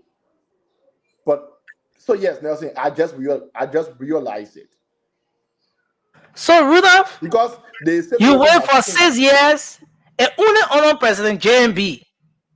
Like I said, to realize that the situation has changed. Nelson, trust me. Come on, Rudolph. Nelson, if JMB would have started off, let's say if he didn't support JMB and then JMB come to power and then the other people start to suppress him, then I would say, oh yes, what he is doing is because he is being provoked as well. But Nelson, the man is not being provoked anymore. Like I said, he now has the conducive environment to strive. But he is not doing that. Instead, he is doing what he knows how to do best. So this tells us that he doesn't have let me bring this video. Let me bring in this video. As I said, the lawmaker told Jema to police station today. Honorable Yege Koluba again, the PA at the Liberian National Police Headquarters on the Jema issue. You know, people joking was something that would bring problems. The police, according to the police, they went there, they said there's no management to Jema. They don't know anybody to come. So the police are advised again, apart from the complaint I brought, I should go and reduce it into writing. I'm going to reduce it into writing. These people will come. People will come and show cause why they make commitment on paper with their signature and they refuse to live up to their commitment. When the executive get involved, I will get involved with Joseph Walker. The law must be the law. We change government because we want things to be straight. Let J-Mark come here and say the signature is done. What are they hiding for? What are they hiding for? You know, I mean, look, when the executive get involved, I will declare a vote of no confidence in the police. And when I do that, then we will start what we're supposed to start. When the executive get involved, I will get involved with Joseph Wakai. The law must be the law. No people must come here for J-Mark to say this is not a signature. Why are they hiding for? Whole big institution, no management. And they say they came for management. You believe that? So I'm doing a formal complaint. My complaint coming tomorrow. I'm going to do a formal complaint. I cash copy of the voucher that I received, the coupon I received, with their signature on it, and they acknowledge that their signature on it. Then they will not come. They will know that there is no police. If the police can't get the people, the police will not get me in case of anything. Well, you did not access to get your material. Yes, I went there to say they can't get my material. Where you can't get my material from? People looking for fire, they don't know what they call fire. These people will come. These people will show called why the signature on that thing. I can't get my material. I will get that material. How will you know when the executive get involved? I will know. When the one refuse to come and the police can take action, I mean the executive involved. I'm a citizen of this country, right? I brought complaint, right? Let the people come. Where I should go? If I bring complaint to the police, my complaint can be here. I will act a rebel. So what's the complaint? My complaint is they give me paper with a signature on it. They refuse to give my goods. Who gave you the paper? J-Mark. J-Mark gave me paper. It's only J-Mark. They give it to me. You know the thing serious. Let tussle. Why do people not want to get a lawmaker material too bad? Nelson. No, but real whisper. The lawmaker went to the place with camera all behind him. All the camera people follow the lawmaker. Enter the store, the man say they coupon. That your coupon, right? He said, yeah. Maybe I should find that video. The coupon is for you, right? He said, yeah. Now, whose signature on it? Like signature, right? He said, and you know, the lawmaker asked the question in a way where the only thing the guy to Jema had to say was yes. Even if he didn't say yes, was to just nod his head. This signature. So Nelson, signature, right? So that means you saw the clear intimidation in that video, right? No, Rudolph. I mean, why would you term that as intimidation? What's intimidating about that video? Nelson, here is it. First of all, the owner of this business is not a Liberian man. He is in a foreign land, and he is being questioned by a certain lawmaker who has a history of being violent. Wow. Right? And from the sound of his, I mean, Nelson, you saw you saw the video. The tone with which he was asking the man was intimidated. No, I don't have an opinion on this. I'm gonna find that video. I'm gonna find that video and play that video and let the audience be the judge. I'm going to find that video and play it and let the audience be the judge. But go ahead. Nelson, like it or not, Yeke is he is a powerful man in Liberia. This businessman is not Liberian. He doesn't even know the country like that. But and he has been, and like I said, this man has a history of violence that the whole world know about. And that kind of man come in your face and be yelling at you, asking you questions, Nelson, you might be confused and just say whatever he wants at that moment. You know what I'm saying? And so those things should be taken into consideration. But again, Nelson, Yeke is not the only person in that house that's against JMB. We got Foko and other people there. Why are they not coming out too with their own coupons? Why is it only Yeke? We got Foko. Foko is against JMB. He says it every time. Why is he not showing us his own coupon? Only Yeke. There are other people who are against JMB's agenda. But you are aware that Foko has his own issue he's been pushing. Foco's issue has been the impeachment of JMB. Thank you. Foko has been pushing to have JMB impeached. You know that. That is what I am telling you, that he is against JMB as well. So why is he now coming forward with his own coupon too? To cancel it to us, say, oh yeah, they were giving coupon. Nelson, this thing is false. I ain't gonna waste my time on this, Nelson. Nelson, you heard other lawmakers calling and saying that the man lying. Nobody get them no money to remove speaker. I mean, Rudolph, why do you think this man will be lying? Why do you think because that is how he thrives? That is how he thrives. That's it. This man has no other tactics to win the people over, but to lie on sitting government, which we just realized. It's important. I'm trying to get that video. I'm trying to get that video from the JMA's place when he went there. I'm trying to get that video because it's still let me bring Vasco on. You know, Vasco, welcome to the show. It's good to have you. Nelson, the trouble you want to net. You are looking for trouble, Nelson. No, but there's a serious Vasco needs. Vasco needs to come up. You are trying to put a small brother into war with his big brother, but it's okay. You know, I was driving just coming home and listening to Rudolph. I said, "Wow, will I finally go against Yeke?" Yeah. No, I am not going against Yeke. Vasco, I do not hate the man. I do not. I am just saying what he has exposed himself to. That's it. This man is not under any pressure by nobody, but he chooses to live in lies and falsehood because that is how he thrives. You're trying to say, Rudolph, everything Yeke speaking speaking on right now, since the government came to power, is he just making up story, or the things that you can say are all facts? No, they are not facts. Vasco, the first thing, you can have issue why an elected president will go give money to people who experience disaster. Yeah, but Yeke wasn't right. Was that sensible? A president. No, nobody in government should take more than $200 gift.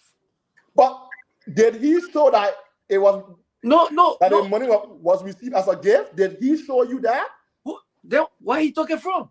So wait, Vasco, are you some of the people who believe that JMB was a very broke man and he couldn't afford anything? Do you believe that too? JMB told us that he was living on loan for himself. If you borrow money, you can do anything you want to do with it. All you do is to pay it back. You can borrow money and go. You can borrow money and go see the less fortunate. It's up to you. You can borrow money and go give to somebody else. It's left for you. Listen, guys, I want us to go back.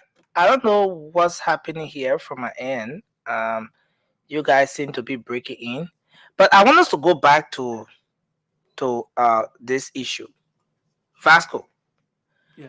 Few months back, a lot of people here will represent Yeke Kolba as a hero, as a lawmaker that had the country at heart, someone who was very patriotic, and because of his critical stance, he was being marginalized at the level of the legislature. Today, majority of those same people are beating on Yeke. Vasco, what do you think is going on here? Is Representative Yeke Kolba still the hero he was yesterday? Or is there anything that has changed about the lawmaker? Now he's accusing the executive of this 4,500 bribes and stuff like that. But let's zero in on this aspect, because I'm trying to find a video here that we can take on that other aspect with. Yeah, Nelson, and this is the hypocrisy we talk about. Okay? When somebody is classified to be a hero, at the time he was speaking on ills in society, if I were even more vocal than what he's doing right now, everybody hail Yeke. But today, and one thing I noticed, most of the things Yeke is speaking of doing this regime, they are all genuine. They are all facts. They are all facts. And if the president could listen to Yeke from the early stage, he will be on the right footing. I don't think he's going to be making most of the mistakes. You understand? Yeke still tell you that he support the United Party. He ain't got no regret voting for or supporting Boakai. But the greater regret is the manner and form in which they are running the government. You can clearly see that the president is not in charge. Clearly. People just doing their own thing. I was surprised today when I even saw of ministry that there's an LRRC that had two persons in one position. No, we ending up the show with that discussion, Yeke. But I want to on this. Yeah.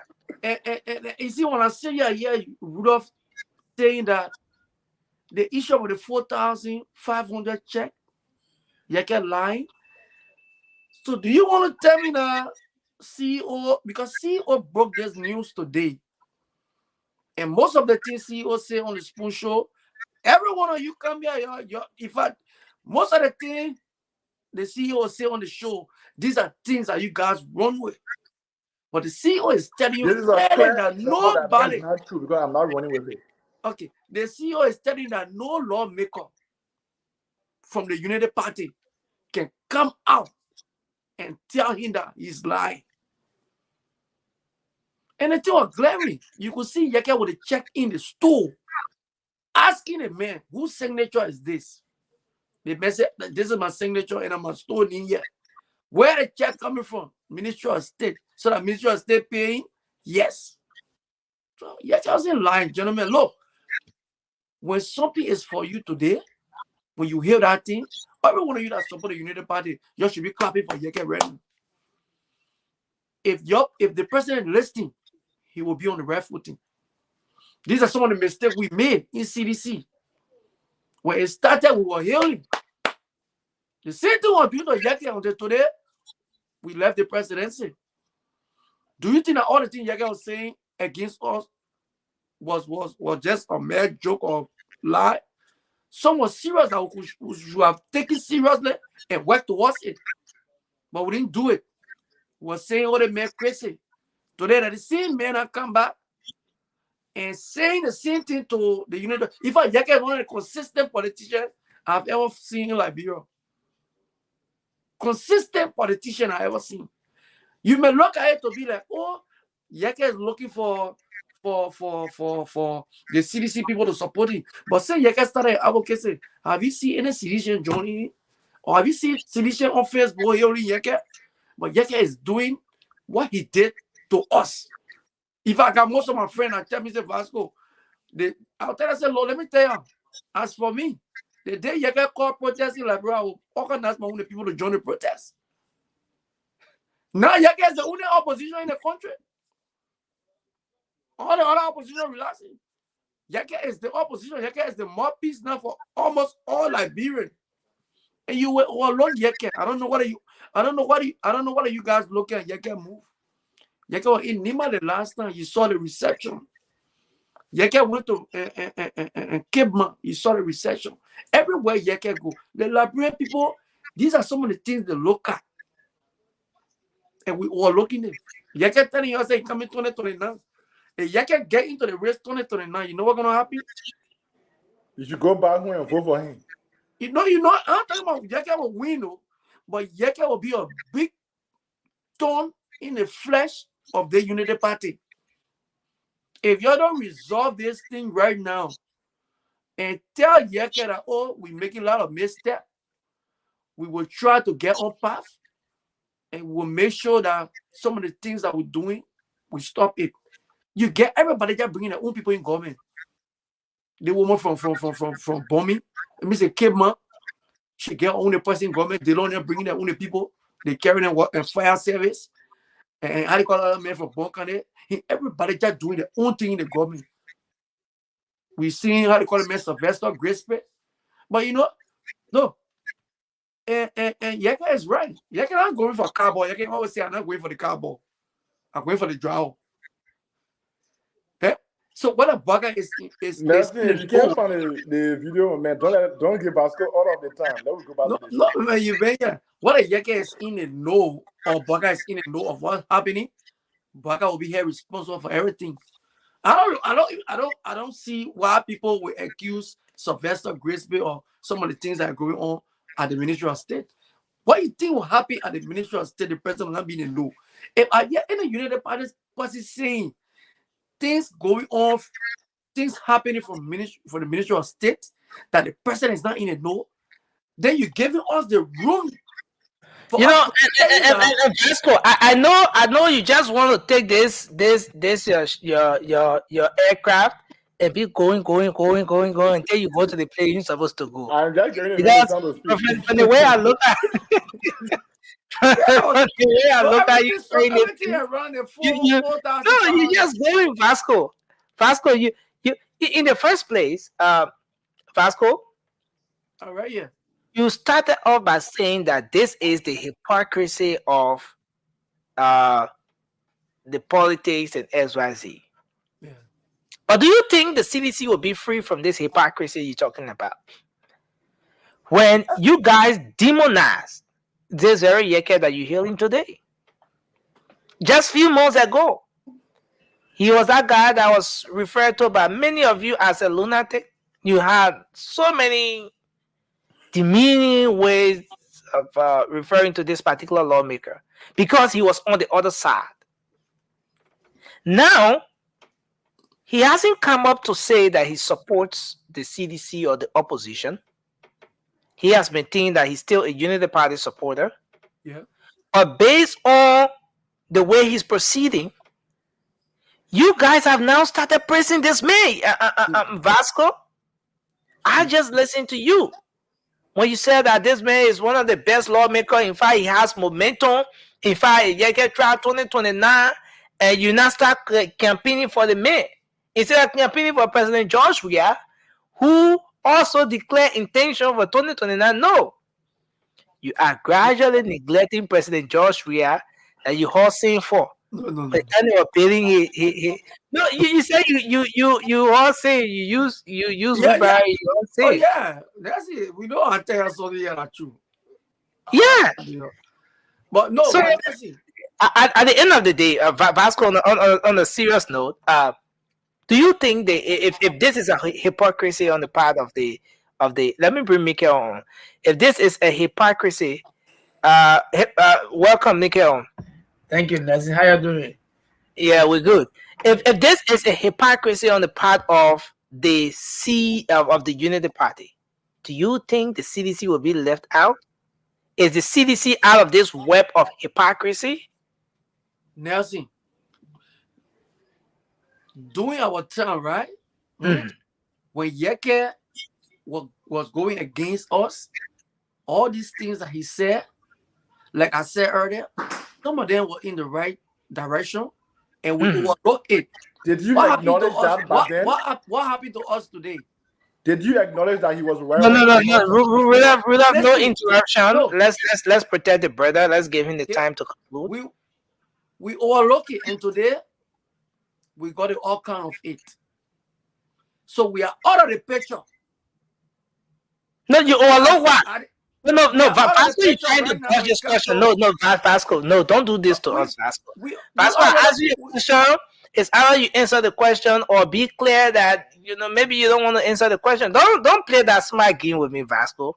My question, Vasco, is you started off by saying that everything the Unity Party or its alliance members are doing now with Yeke is just a display of hypocrisy.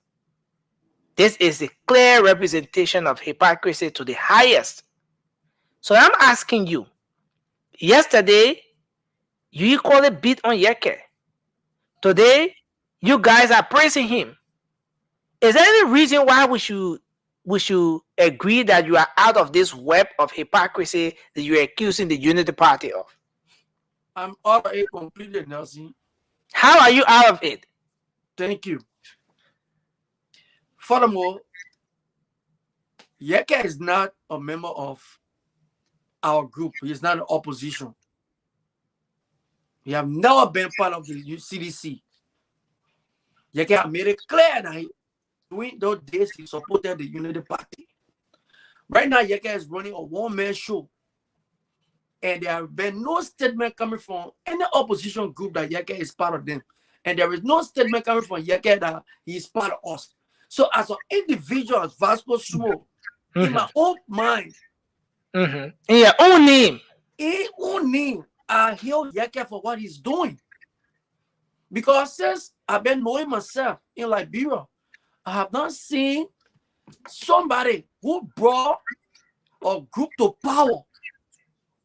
And in fact, in a week, 2-3 weeks after that government took power and start to speak on the things that the government is doing that is not right, he started speaking. So we're watching, we're looking. Maybe in the long run, Yeke can say, look, I want to be part of the CDC. Then when y'all see us healing and say, oh, yo, God, the same people are causing the man a few months back. Now they're healing. But for now, Yeke is not part of us. Now, see, these are the people right here, Rudolph there. They were clapping. Today, see, and to be frank, you never just saw us on the social media saying negative thing about Yeke. To be frank, we all saying Yeke gay George Weah. That for me, I used to have a personal show. I can't deal with Baka. There was no time to go on my show and have discussion about Yeke. There was no time. Most of our Prince Sherry will go and have a show about Yeke. But for these people, most of the talk show, they obey, the whole group, everybody. calling the man crazy. So this is the Thank you. hypocrisy we're talking about. Thank you. From the rescue guys. That 50 coupon here, Nelson, the last time they beat on me, yeah. Everyone of them beat on me, and today the reality I'm seeking again. Let me hold you there and bring Mikael on in. Let me hold you there and bring Mikael in. Thanks to thanks to Right, Sobu Right, Kinsento Sobu Right. Thank you for sharing the video with me. I now have the video. The reason why I thought to bring in that video right after Mikael one is because Rudolph here stated that the lawmaker intimidated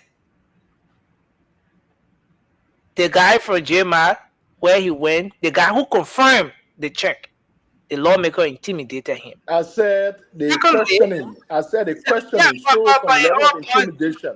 Okay, he intimidated the man. That's what I said. I think, yeah. So you said he intimidated the man.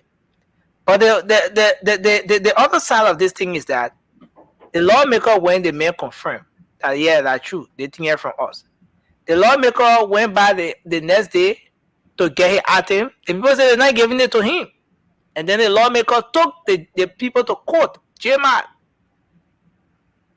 He took them to court, and he said he wants the police to get involved. But let's come to you, Mikael. Given all of what we're saying, is this lawmaker still the hero of yesterday? Is there any reason why? Is there any reason why Liberians should still consider this man a hero? Especially those people who hailed him yesterday for his critical stance on national issues, standing up firm to the government, expressing himself regardless of how many times he was being marginalized. Is there any reason for people to still hail him as a hero, given what is happening now with this current administration? Well, first of all, thank you, Nelson. Thank you for bringing me on again.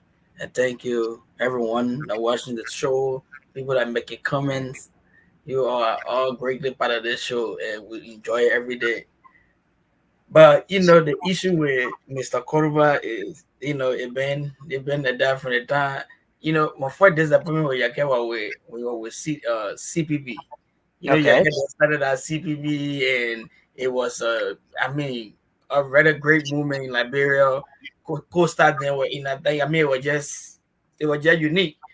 And it came a time Yake broke off from the people and said, listen, I'm not with no party, I'm not with no group, I'm by myself. He started going against CPP, started going against people, individual within CPP. Even the very job back I was talking about, Yake went against that. It is not coming. He went as far as everybody. And what the guy need, Honorable Dara did all Yake went after them. So, although a lot of times Joshua was the center figure, and he was going after him continually every day. But, it's good to criticize. Jackie Cordoba is good to, he's a one-man army, like you always said. It's good to criticize. But some criticism is you just don't need to do it. Especially in that kind of position as an honorable man. It's not everything that you have to say for people to applaud you on, because someone may say in the interest of the people, in the interest of the people. Well, the people who voted this man in the interest of, in the spirit of good governance, democracy. He wants the government to succeed. Yeah, but that coupon, but no, that thing we're talking about, like coupon. You know what I mean? Even in America, when you go to certain store, the people can send you coupon in your email. You can say, okay, this $60 or $100 off for your next purchase and all that. So I don't know how the whole coupon been came about. Jackie Cordoba is saying Joseph Walker brought it for them to get it and go to that store. I don't know what kind of material store is in Liberia, so they can get some discount on their horse materials and take it and remove the speaker. That fact haven't been established for us to know that it was true. Joseph Walker brought it for them to get it. So it's just long allegations the man bringing, and he trying to prove point. After all, He's trying to show the Liberian people that why I'm telling you guys, nobody want to back me up, but it is true. You understand? It's genuine. Whatever Jackie doing, he's trying to prove some point. I know, like I said, it's good to criticize, and since the government takes it, Jackie haven't given them one chance. He just on their back. Every little thing Jackie will just run away with. As much as want Jackie to do what he's doing, he's a honorable man. He had to take his time, find facts about things that make sense to the Liberian people, things that in the interest of the Liberian people. These are the criticisms what he be doing. At least when we hear it, be like, okay, Jackie haven't died yet. He's still doing the same thing he's doing. The way he's doing right now is beneficial to CDC for some part of it, but to me, it's not constructive. It's not a constructive criticism. He just trying to trying to mobilize people on his side again. Maybe he can't 2029 to be able to vote for him because you get what behind the government. The man running a B-man sense on the Liberian people. He just want to, keep mute for people to say, oh, so you want to doing this to Joshua. So you will find every loop point or loophole, to just put something out there for people to hear him talking. But some of the talking to me is not relevant. Okay. So when you do what you're doing, somebody is not just relevant for his name. So I start. Thank you. Mm-hmm. Thank you.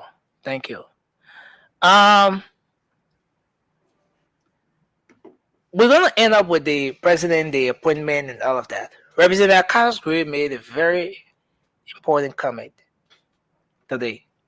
He said he will resist the Asset Recovery Task Force if they went after him. And if they insist, maybe they will have to use whatever to get at him, but he will not surrender to anything in the name of Asset Recovery Team.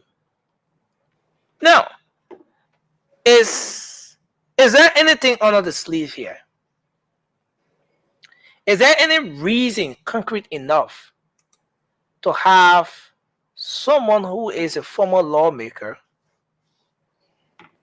making such a comment, trying to resist a team that have been set up to recover stolen assets by current and past officials of government? What do you think is the motive behind the comment made by the lawmaker? What do you think triggered this particular? Let's hear from you, Rudolph, and then we take Vasco and then Mikael quickly. Then we end up with the final one. Nelson, for the fact that no one has gone to him yet to accuse him of anything, but he's coming up to make these comments. For me, I think there is an issue because they say you cannot not see smoke coming from somewhere where there is no fire. So I feel like Honorable Gray knows what he has done to the country. He knows that he has done some things that were not supposed to be done. And probably he has some assets that are questionable. That is why he is making these statements. But then, to conclude, let me just say that, Honorable Gray is a powerless joker. There's a man who still believes in issuing threats because that is what he used to do when he was in the House. So he feels like he still have that power. But it's going to shock him to know how powerless he is when this team is ready for action. So yes, Nelson, I feel like we should pay no heed to what he is saying because he cannot do anything about it. The law is going to take its course. Okay. So Vasco, let's hear you. Vasco, are you with us? You are muted. Can you unmute? I support the statement coming from Honorable Gray because there's a delegate team that have been put together. They don't even have that backing from the Liberian people. And that identical group is just a group that is intended to just wish home. That's it. If you are not a wish, why do we want you? There's a identical group. We already gave our position clear. If you want to recover assets in that country, You have to go back to the days of the Unity Party, the 12 years when Manaseri were in power. Any other that is our any other thing apart from that, there will be nobody from the CDC that will succumb to the asset recovery team. Vasco, sorry to interrupt you. What I'm getting from you is that the comment made by Representative Gray is something that has met a general consensus from the entire CDC that you guys are not going to succumb or comply with the asset recovery team. Jesse, you listened to the Secretary General last time when he spoke at the party headquarters. He make it clear that nobody from our party, nobody from the CDC will succumb to the identical asset recovery team because the asset recovery team already have a mindset. If you have an asset recovery team that having people that mounting colleagues, you having a man who is already angry with the administration as the head of the asset recovery team. What do you expect? Do you think they're going to be transparent? Do you think so? So if this government is actually, they actually want to recover stolen assets, which of course we told you guys at the early stage, we welcome it. You hear most of our people, man, getting things, welcome it. But we give you condition. Go back, the people that even stole the millions upon millions. They are most of them now, they are in government. They brought them back. Somebody who stole from the country, you brought them back, you put them in government. But you want to leave them in government working and go back 6 years. They go 6 years to witch hunt people. That is where the problem is going to come. You know, Rudolph, I see your hand up. We're going to come to you, Mikael. But what Vasco is seeing here puts me in a position where I'm drawing. I'm creating that mental picture of a situation involving the father of the home and one of the kids. Rude child, or okay, let me not put it that way. Disrespectful child, a child that has fallen off with the parents, and the parent decided to put that child out. The child is putting out of the house. All of a sudden, someone who has higher authority comes in the house and makes the child the head of the home when the father who put that child out is still there. And that child is put in a position to make decisions that will affect the father, the very father or mother that he or she fell off with. And there comes in the issue of the balance, professionalism. And maybe that's where Vasco is coming from, because of the way Councillor Martin and the rest of the folks fell off. I have there's a tip where Councillor Martin was very angry and saying that he would challenge the CDC. Yeah, I know AJ, you said it. So interesting. I don't know how my eye just went in that comment section, but he was very angry when he said that. Look, he will fight the CDC with his everything because the people were unprofessional. The way they remove him, the temper with his tenure, everything. In no time, the CDC is kicked out through the rightful means. And this man who was quote unquote handled by the CDC happens to be the one who's going to be making decisions that will affect everyone. But Mikael, is that reason enough for anyone in the CDC to say they will not subject themselves to this asset recovery team, given the function of this team and what the overall benefit is going to be in the case where this team succeeds? You are muted, sir. That's a very, very good question, Nessie. But first of all, let's try to put it in perspective. Number one, you don't expect Mr. Graydon to come here and say anything concrete about this I call it the asset recovery team. You understand? So that you get that thing straight from the CDC account or from the CDC side of the story. Number two, the assets recovery team, not just working around here to go grab people by, by their clothes and bring them and say, my man, getting money. It will go through processes, co-processes, this, that, and all that. So this asset recovery team is just like I call it one part of the whole. Like we're doing fractions. Fractions is just one part of the whole. The part of the whole the assets recovery team was established for is to identify people that did this act. Then from there, those people will be dragged to court with the evidence that they have. The court got to see reason enough or got to go beyond reasonable doubt and proved that yes, indeed, the document that the assets recovery team brought here is genuine. It's straight to the law. Because one thing we got to all understand is nobody above the law in Liberia. Liberia is a country of law, not man. So let's get that thing straight. So if CDC said, oh no, that thing I wish him, and we're not even bad about it, you got no right. You're not above the law. You understand? When the law comes to Mr. President George Weah Howe, former President George Weah Howe, he will not say, I'm not abiding to that. But and the thing here is the lawmaker went on to say that even if the leaders should take gun and go after him with it, he will not succumb. No, I mean that's right.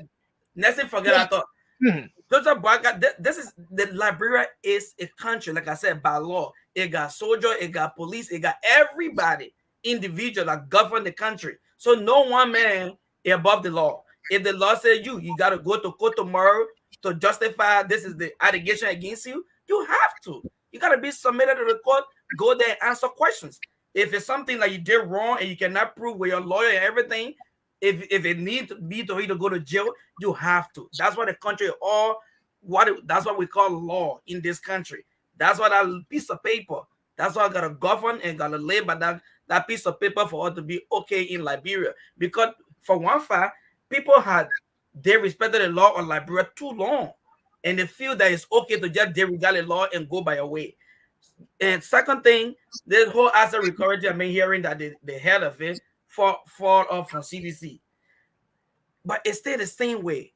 Even the guy fall off from CDC, they don't have no power to individually just figure somebody out and put lies on you because for his own personal feelings, because he fought off from CDC and just lie, and we just command you and go put you in jail. No, it's still got to go through the proper channel for that man to be convicted and be prosecuted or not be convicted and walk away free. So with all the anger the man get for CDC, you are always preaching, or with all your guys against him, he's still under our jurisdictions to do the right thing for the Liberian people and against the Liberian people, which means the people that stole from Liberia, these are Liberian, and it will be against them. Although it be against them, but you still got to go through the proper channel to do the right thing. Not to just pull people by the home because you're against you, Vasco. I just come here and start telling Vasco, you stole my phone the other day you did that, and I know very well you didn't do it because you must have something going on. It's made no sense. So you forget about your anger and focus on the job they gave him to do. Nelson was asleep just now. Yeah, I mean, you said it right though, and I don't believe that JMB was setting up this team with any form of malice. I don't think so. Because despite this man being taken off his job from the LSCC, we have known this man to be a man of integrity. The reason for which he was even let go from his post was because he was standing up against corruption. That is why he was let go.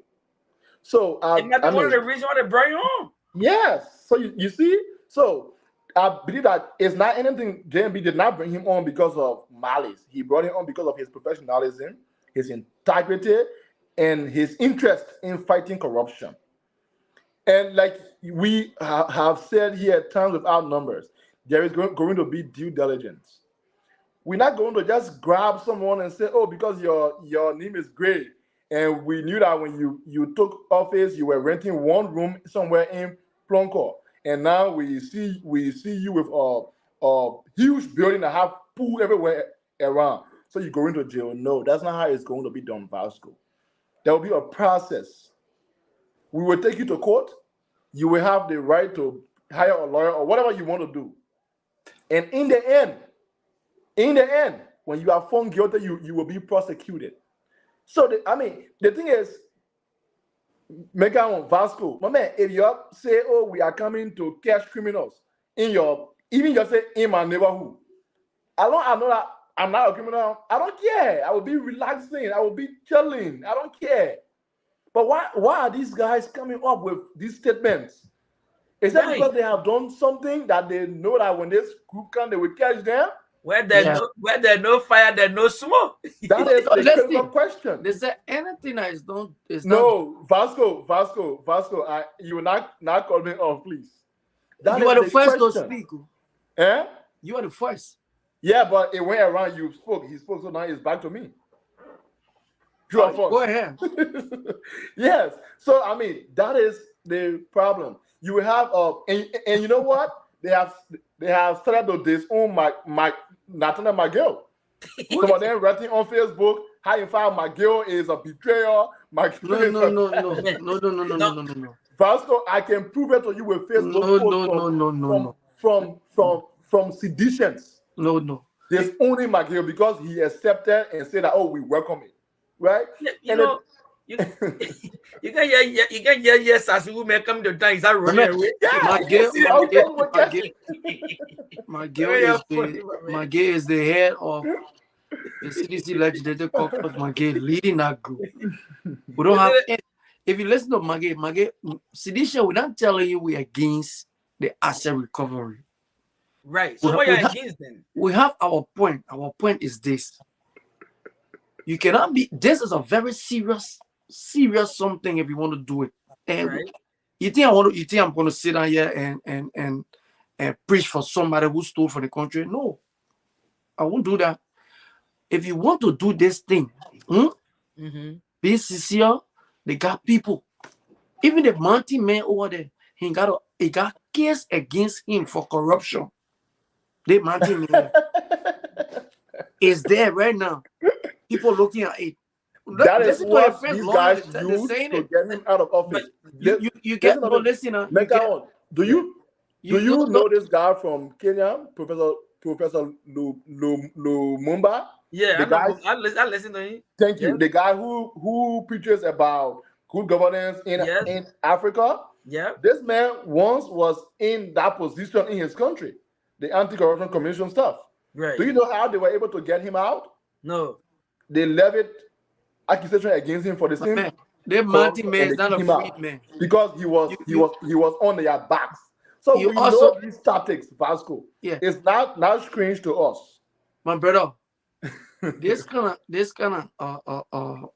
stuff, right? If you want to do this kind of a thing, do it in a way that there will be no noise. So, Vasco, what would you suggest? You know what I want to suggest? Yes. This whole thing should be turned around and placed upon the LACC. So Vasco, let me ask you the one question. No, listen. That LACC, I don't want to lose my train of thought. That's why I want to ask the question. That LACC, that was the reason that LACC was what? That's the paper I haven't ever sent to go that they gotta get rid of. You understand? You can't take that kind of a serious thing and take partisans and put them in this kind of a thing. Then you think the other people will take you serious? You having Imaya Gonkwe then from how you call it, the party. You having Martin Collin, clear propagandists from the party. Almost all of these guys on the asset recovery team, they are all people that we saw campaigning and doing everything. You got clear, like got lawyers, clear people that nobody saw them in this or politics and whatsoever. Even with that, if he want to maintain this team, we don't have problem in maintaining his team. But if he will maintain a team, that you have people on the team that already got involved in some corrupt act during the 12 years, and now they are back in government, go back. Okay. Vasco, go back. Here is it, Vasco. Here is it, right? Vasco, first of all, there was no time limit attached to this process where he said, "Oh, we are only going to do for the last 6 years." No, he did not say that. But here is it. It is only smart enough to start from what is right in front of you. What do you expect us to leave what we can see very clearly? But what you can see. But really, the thing is kind of clear. Also, you can see local. You can see the damage of local. Vasco Wedna.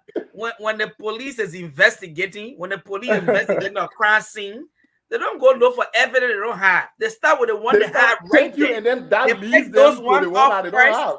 They pick those one off first and base their investigation on it and start going further and further and further. That's how the security will end. You don't have anybody to investigate. No, but don't say that. Yeah, who you get to investigate? Okay, well, you don't know, but they know who they want to start with. And one of the things they just said it. This is not the man just said it again. Joseph Barker did not get time limit as to how far you can go. But remember this too now. Your Liberia guys statute of limitations when it comes to those guys are serving in BB position in Liberia.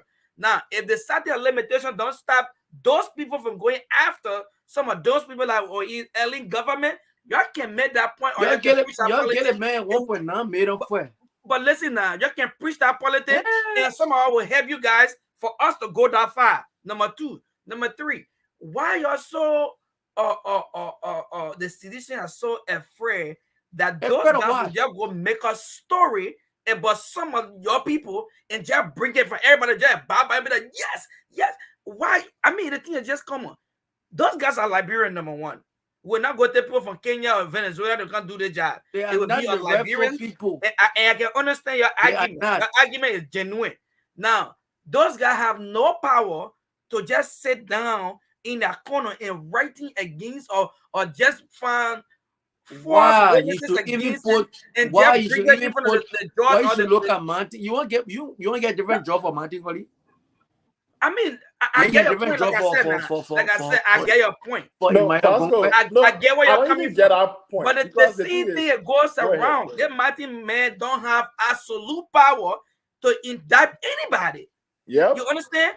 So why you putting him on the team? Because he comes because he's capable to do the job. No, thank you. You understand? The president vetted him and see him in Liberian people know that he for some years. The president don't even know what is happening around him. Vasco, for some years now, we have seen Martin Collie. The president don't know what is happening around him.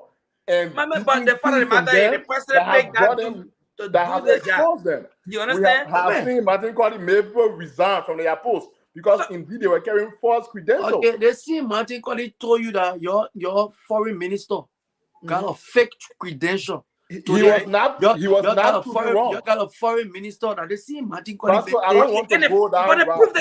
Why are you going to go that route? Because you see, that's your problem now. If you know the man going to lie against somebody, you're proving wrong. Let the public see it. Yes. I mean, you can prove the mirror and say, listen, that guy is doing that thing based on statement. You understand? They see men told you say they woman have a fake credential. At the end of the day, did she prove us wrong? Or did she prove him wrong? No, she did not. But if the woman didn't prove this man wrong, why you people gave her the job? Yeah, that's why I didn't want to go this route. Country to be having somebody with fraudulent document. Vasco, I don't want to go this route. I don't want to go this route because me here, I still have issue with that confirmation. And they long him on spoon, and he said that of course there were some issues on their part.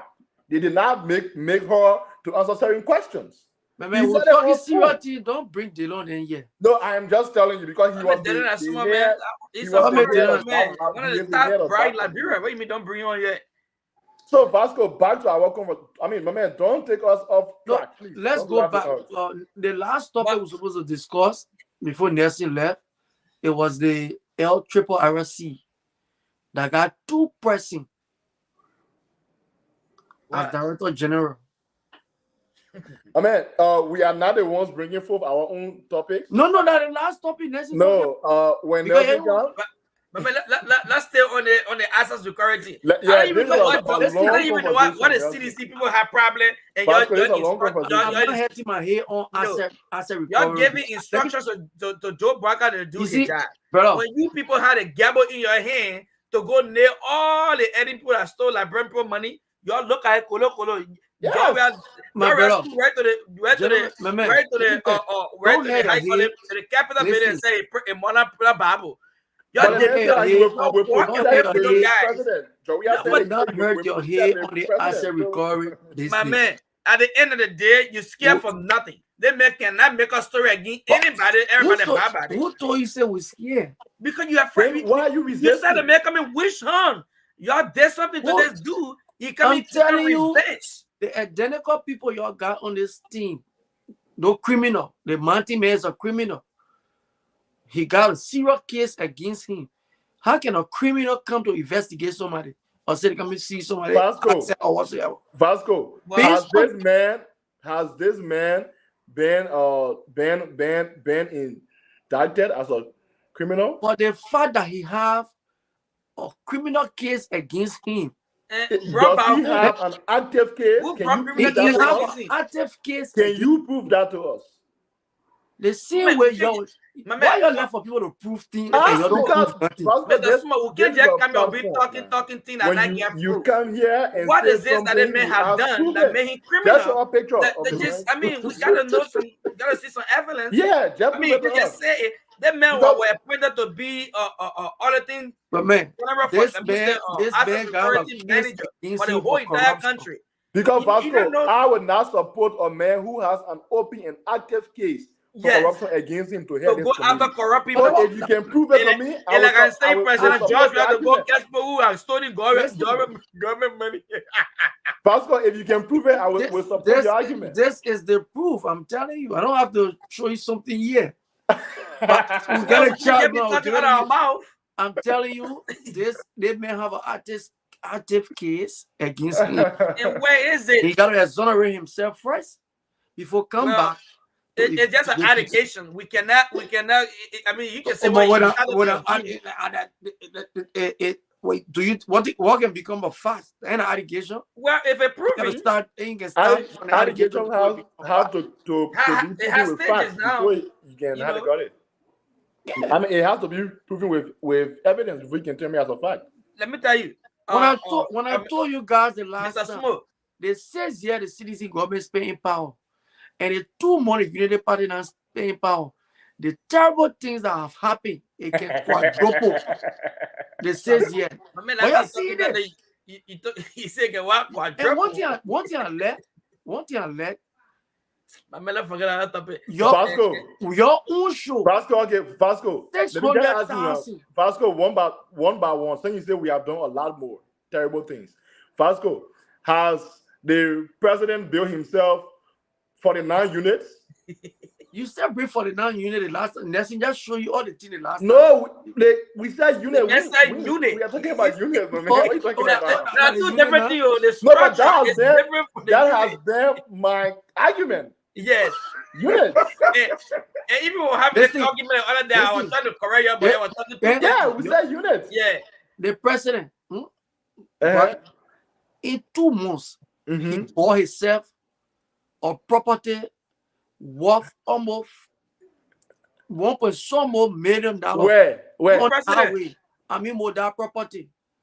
You said he bought it? He bought it. Vasco, how can you prove this? Vasco, stop these things. Vasco, you cannot come on here and be saying these things. Stop. But so you don't know that Baga bought? I mean, with that property? No, I don't know. $1 million. Do you know, Mikawan? Do you know? I got no clue what it meant. I don't know. I don't expect you guys to know. So why would you know these things? Not only me, they think all the social media. I mean, the thing. All the radio talk about it. The CDC can find anything they want to say. Why are they in Liberia when not in Haiti? It was public. Can you just show me a newspaper that carry the news, please? The thing on front page Africa, you see it? Just take a screenshot of that and put it in the chat, please. Right. Thank you. I will do that. Thank you. Please. Front page Africa. Put it in the chat. from yesterday to today. Because this is my first time Just from hearing about yesterday to today. You know how many money you just lavish? 600,000. But 600,000 Nuka. Vasco, you were the same person who said the man is broke. So how is he buying that kind of property? The man stole. The But man take another criminal. They got the Ducle man to the Ducle man who sell car in America not yet. been passed yet. So where He took a criminal Ducle and made the MPA and managing director. Somebody why who you is call him a involved. criminal? That is a serious man of businessman. You call him criminal, so Vasco. Stop I that. ain't got money. I just told you he's a Ducle man. I ain't got money. You know that Ducle are being. You know, but you ain't know Ducle said. Ducle been a black money man. Ducle is involved in the people that who can sell sticker and sell it and get money. Change all the parts on it. Oh, because Ducle supported the rescue mission campaign and he bought that slot from Joseph Baka's son. So that's the reason why managing director. But pretty soon, all of them. The man comes with qualification. He is qualified, Vasco. Who that Ducle? Yes.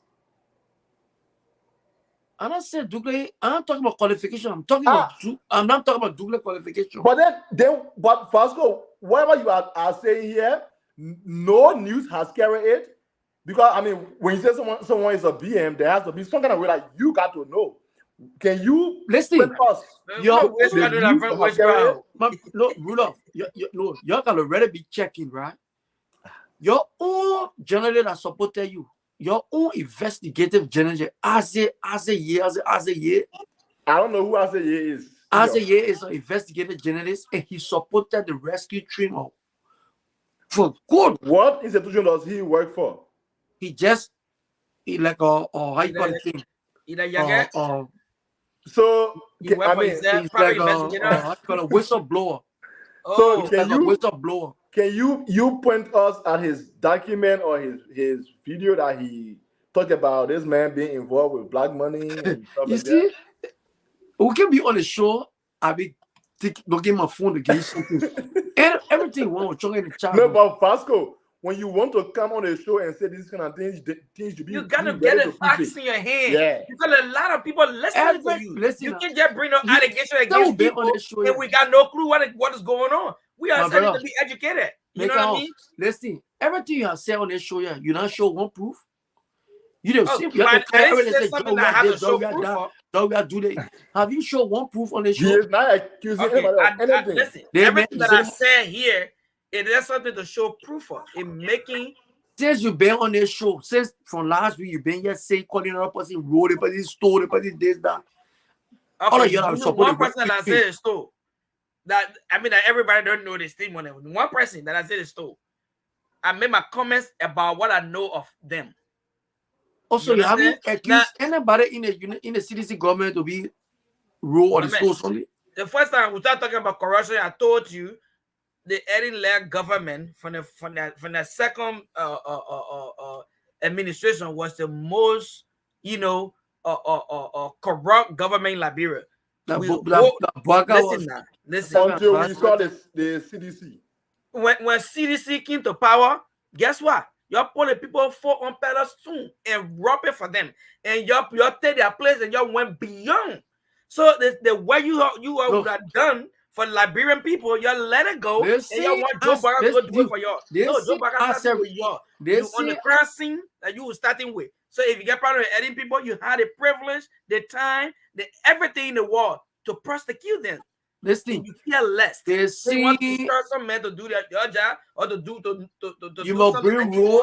No, you will bring rule to come prosecute what? That rule will listen to some man. As far as we're concerned, you can get all the need you want to him, but he's not role. No, but the thing is, Vasco. But that's the reason why the asset recovery will go nowhere. Vasco, during your time, you had a chance. Okay, guys, can you hear me? Can you guys hear me? Are you done taking your nap, Nelson? No, I was not taking a nap. I had a little bit of, but this is serious, man. Vasco. Sometimes you you get attacked a lot by the audience because you get the audience annoyed, but that's okay. It's a good That's thing it. that we. They got I think this federal by the name Vasco that sounds so Spanish need to be prepared before So guys, coming to the show. let's do this, man. Let's do this. We're Come to about to the wrap this platform. thing up. We're Seriously, about to just we're about to wrap this thing up. But what do you guys think is going on with the presidency? What's going on, guys? With the what? The presidency. What's going on with the nomination, the listing, and people who are being named? At LRRC today, there was a situation there. Two individuals going to the institution and claiming to be named to serve as director of the institution. oh, While Cooper is getting ready for his confirmation today to go at the Senate, and then comes in what's his Patrick name? Woolsey. Patrick Woolsey. Patrick Woolsey carries a letter. is it the one that can be spoon talk? Yeah. No, Okay. not the one spoon talk. The one spoon talk is Samuel Woolsey.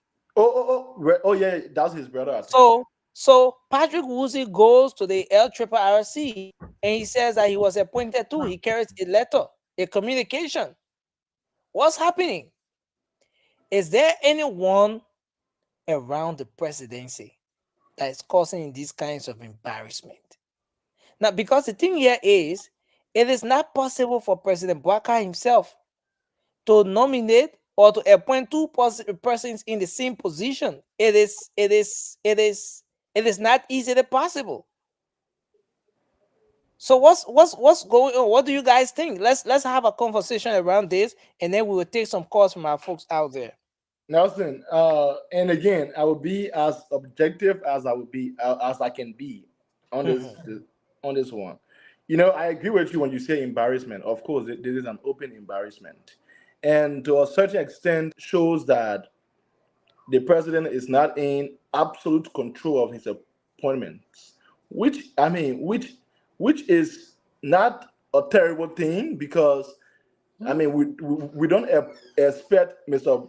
Bouaka to appoint each and every person or like to be the one to know everybody. Yeah, to know all of those people. That's why you have a vetting committee.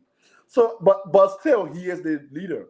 I believe that even after they have vetted people, they should go to him and consult him, and he should be the last person to say, oh, yes or no. You know what I'm saying? But this shows some lack of control on his part, and I think it's not good for this government, and they should work on it as soon as possible because, yeah, this is embarrassing. But Rudolph, when you say lack of control, what specifically? Because we know that nominations and everything are done by the president. The president nominates. All right.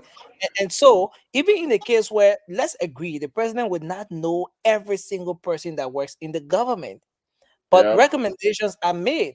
And even in the case where individuals are recommended, the president should have access to the listing and at least know who those individuals are before the official listing is released. Yes, do we have a situation where the listing the listing gets released and then people in the system maybe get to manipulate those listings just to cause embarrassment for the presidency?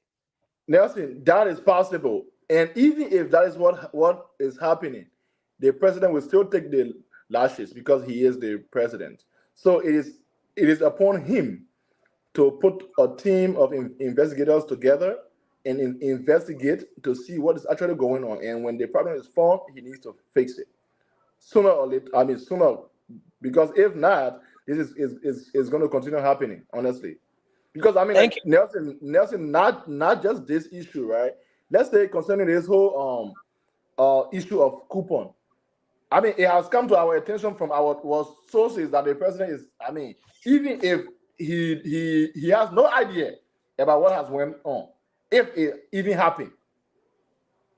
So yes, I think there is an issue with communication that needs to be tightened from his office. Thank you. Vasco, let's hear you, sir. Yeah, Nelson, these things validate our argument when we all Which was in. argument? Did you make any argument, Vasco? Vasco, Oh, yeah. how did you present your argument that the Liberian people did not buy it, and you were miserably and massively defeated at the ballot box? How did you present this argument? But anyway, go ahead, Vasco. Go ahead. We are here, right? We said something. You see, look, everywhere in the world now, people looking for fresh ideas. It's only a country like Liberia will be looking for people with the 1913 or 1929 idea America now. And to bring them. Give me a chance. America bring and compare the bring and the Obo bring or the Obo bring Liberia. So we say these things that if you are elect, Mr. President, today, these are some of the things you will face. And what I'm saying, our argument have been validated by the people, by the president. Because, look, appointment, especially setting appointment, the president should be in the know of setting appointment. I know the president will not just appoint everybody. The president is not in charge at all. This is not the first time this thing happening. The president, but we've been seeing people name coming up, and they've been taking people name from the list. Because I know if the president appoint you, that means he have done his due diligence. He know who this person is. And there will be no way he will record that person back. Like I made a mistake. The person ain't supposed to be here. So nobody should blame anybody around the president. That's what I'm saying. The presidency is not something to just sit down. You have to be on the forefront. Especially, Baka always saying that the people in this country, all they know of is corruption and all. So you know these people around you. You got to pay keen attention to them. And so Vasco, talking about the withdrawal of nominations, the president withdrew a recent nomination that was made. He recalled the nomination made at the Ministry of National Defense. And what's the name of the individual? He withdrew the nomination of. Can we mute, guys? Can we all mute? Yeah. Okay. So thank you. So he withdrew the nomination of Major Vakpanan Womo. That's William. Vakpanan was nominated to serve as Deputy Defense Minister for Administration. Well, how did the withdrawal come about? This withdrawal was made following an issue that was raised by former Defense Minister Brendan Samukai. His argument, Brendan Samukai's argument, was that nomination goes contrary to the merit system and the professional standards of the Army. He criticized the nomination, and in no time, the president withdrew that particular nomination. Well, is there anything going on here? What's the issue? What exactly is it around the presidency? And what do you think? How do you think this issue can be addressed? Vasco, just take 20 seconds. We take Mikael and then we take some calls. We go to the phone lines. You are muted, Vasco. I want to give this advice to the president. I know he wants his friends around him in the executive mansion, but just from the early stage of his administration, because the president needs to be guarded. He needs people around him that will understand the working of that office. This is not about friendship business. I see some people that have no ideas. They're just in there because Baka just appointing everybody, making everybody advisor, the other person they advisor. You go in the marshal, everybody just say Mandela Copper, then they just sit it there. So you think Madam Mandela Copper now the people that I know that are just there, they not know anything Vasco. Vasco, this is a political leader you're talking about, Vasco. This is a political leader. Madam Mandela Copper is a political leader, well-educated Liberian woman. A seasoned professional. Listen, the president need to find place for these people. I don't know when you see the president. How come you not see the president walking the executive marshal? When last you went there? When was the last time you went at the executive marshal and saw the president walking? No. Forget about watching. How many times you went at the executive marshal and saw the president walking and saw the people walking behind the way they were walking and the posture and everything? How many times you went there, Vasco? Let's see, away on the sign like brother, watch it all the time. Kula Fufana can bring all the things to us. But anything Baga doing, Kula can bring it to us so we can see it. But on a serious note, look, our country is in a serious trouble. Very serious. They say when the Christmas will be good, you will know from the eve. At this point in time, the people are keen to rescue us. They don't even know how to rescue themselves. Just from yesterday to today, look at the drama. 30 lawmakers taking 4,500. The other man and Jacob Bakoli just sat down to, and the president will do nothing about these things. If I were out, he don't even know. Then I see people attacking and the Ministry of State. I call him. What are you attacking that man for? What do you think that man will do what they all bugger knowledge? Thank you. Nothing that man will do what they all bugger knowledge. Thank you. So finally, let's hear from you, Michael, and then we'll go to the phone lines. Nelson, this is a very good point to me. But one thing we all gotta know is we all do make mistakes. And number one, the president is just a one single individual. He got people around him that do those various jobs. People being appointed to position to get the thing going. Nominations are coming from the president office, the vice president office, from the Senate, just think about that. From the party, from all that. So the vetting thing, the appointment team and vetting team and program going through is a lot of people. And the president need to always be told by people around him that this is going on. Mr. President, this is the list. We want you to approve it and keep track of everything. Even if he does make mistake, you got to bring that thing back and say, but Mr. President, like, there was a mistake here. That's why Liberian people paying some of those people to sit there and rectify all those things that the president might have done. They may dealing with millions and millions of things. So Mikael, are you agreeing here that there are some people around the president or the presidency that need to be fired? Yes, that's exactly where I was going before you take it from my, because I wanted to build the thing around it first before I tell you that. Because if the president got all those people around him to make sure, if the president signing a document, make sure that document is signed where it needs to be signed, and because that's why we pay you all this money to be around the president. That will get all the advisor for every single thing in the country. Those advisors not just people that say that you gotta, when you get something in the eyes, my man, what can I do about the AFL? Blah blah blah blah blah.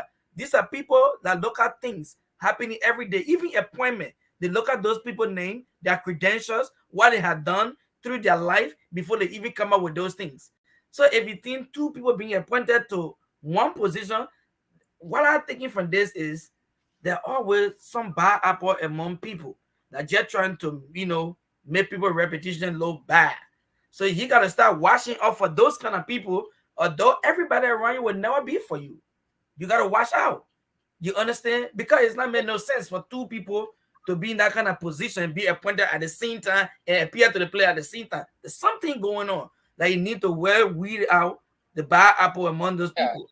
So there are people appointed to all those positions to see what is going on, what the president has signed, who the president okay, and all that.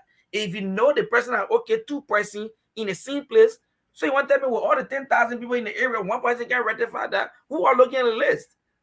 These are genuine questions that need to be asked. One of the things, when the mistakes we consider right now as a mistake, one of the things that they happen. Who are locally listed? Who are Do you approved? see this thing as a mistake? Because listen, man, this is something that's happened repeatedly. Repeated. This Well, is not the first. It's not the second. It's not the Yeah, third. so where again? that's what I'm saying. As much as we want Joe Biden government to be good, it's not everybody who in that government wishing for the best for that government. Just take that out of it. Do you understand? So that's why they need to get third eye in the engineering work and say use your third eye. Your third eye is just using your sense beyond every ordinary man's sense. You understand? So if you see things that happen repeatedly, start asking yourself, why is it happening? Who doing it? Those questions are very genuine. You know, and get security within security to find those kind of things out. You know, so it's somebody in there that probably doing this thing, and Mr. Barker haven't catch things like that yet. But I know that people in that building that's supposed to look at those things, from A to Z, and that's supposed to be responsible for those things. Nelson, real quick, somebody not doing that job. Trust me. You think the president have not caught anything? But here's the thing, right? For the past 6 years, this is similar excuse we heard from around the presidency. When President when President Weah was not doing certain things right, a lot of people say, "Oh, the people around the president, people ill advising the president," and there were people who are not doing this. There were people who are not doing that. Statement. I'm not saying the ill advising him. I said no. I'm making reference to what we heard about 6 years ago, right? Under President George Weah, a lot of people said that there were people around the presidency who were ill advising President George Weah. To some extent, people point accusing fingers at the people around the presidency instead of blaming the president for the actions, the decisions that were being taken. Okay. Now, after 6 years, right, is this a repeat of what we saw? Are we seeing a repeat of this whole thing that played out under President how do you call him, George Weah? No, this is not ill advising anybody. This is a site mistakes. People are looking at things, they're not rectifying what they're looking at. You understand? Joe Biden having been advised on appointing two individuals to the same position. Then the tepi mistake, I can consider as a tepi mistake going on here. And people around him will still be looking at those lists and making sure that two people not going to the same, because there's a lot of people being appointed to different positions where it's almost they will see similar name. You understand? The only thing that differentiates some of the positions is the entity you're going. But some of the positions sound the same. Even the duty desk is almost the same. But the entity you're going and what differentiates them. So it's people that are not looking and not listening correctly and taking off name. Oh, okay, this person already going to the entity, although the name sounds similar. These are things I'm talking about. That people are supposed to be doing their work. Before the paper get to the president, make sure that the right paper is getting there. Not to just be throwing paper at him because somebody made recommendations, or you think they may have gone through the proper channel through vetting, so you just need to be appointed or affirmed. So these are things I'm talking about. Make sure before the paper gets to the president, that's why you've been paid a Liberian people tax money. Because the president will not keep track of everybody's name that going this place, that place. Thank you. Yes, that's what I'm saying. Who's embarrassing the president? It's the people around him. And take 20 seconds, Rudolph, and then we give Vasco 20 seconds. We go to the phone lines. No, Vasco hasn't asked for 20 seconds. Put my hand up. That's a good one. So, Nelson, I agree with what's his name, Minka. In a serious country, in other democracy, Nelson, the job of president shouldn't be this difficult, because you should have people who are competent enough to do their work void of mistakes. We don't see that happening now, at least from what we have seen so far. We don't see it happening. For me, it's either there are people who are intentional in making sure that Mr. Burger is embarrassed or he fails. If I am wrong, but with that, then it tells me that there are people who are not competent enough to carry on their functions. But how be it, with all of these people around, he was the one who appointed them. So in the end, it bottoms down to him. He has to make a decision to either fire them or find a way to improve their skills for them to work better. So yes, Okay. I feel like it's a shared stuff. The president have his own part to play, and his people around him have their own part to play. It's shared. Call a meeting and evaluate them. You know. Thank you very much. Finally, Vasco, take 20 seconds quickly. Yeah, I mean, I think that question is not in place. That question from Page Africa asking who is embarrassing the president. The president is embarrassing himself. Nobody embarrassing the president. Because you got to find out you're the biggest person in the country. You got your people working around you. You need to tell them this. Look, you need to send a strong warning to them. This should be the last. If I see this kind of a mistake again, I'm going to suspend some people and put some people to this place. Like that, people know you're serious. So do you want to tell me that people got a president's signature passing around with it? They just go print their own green paper and just put a signature on it to the character. Because today this man was supposed to go he was scheduled to go for confirmation hearing. Try to see another man going to the office with the same green paper. What is that? Who made the appointment? The president. Who made the appointment? Nobody should blame anybody. The president you got point on that. You got point on that, but it just have a point because those you have a point because those two names were placed on the e-marshal. So the evaluation need to be done internally. Yeah. Make sure you evaluate those people around you and get some of them fired. To be honest, I don't play. Okay, guys. Yes, so start being proactive very, very fast, or else they will. So let's go to the phone lines. Calls. We're gonna take only WhatsApp calls. Call us only on WhatsApp. The number is there. You can place your calls now. Let's take a few calls and then we are going to wrap up for tonight. On the late night show, I want to say thanks to everybody for joining in tonight.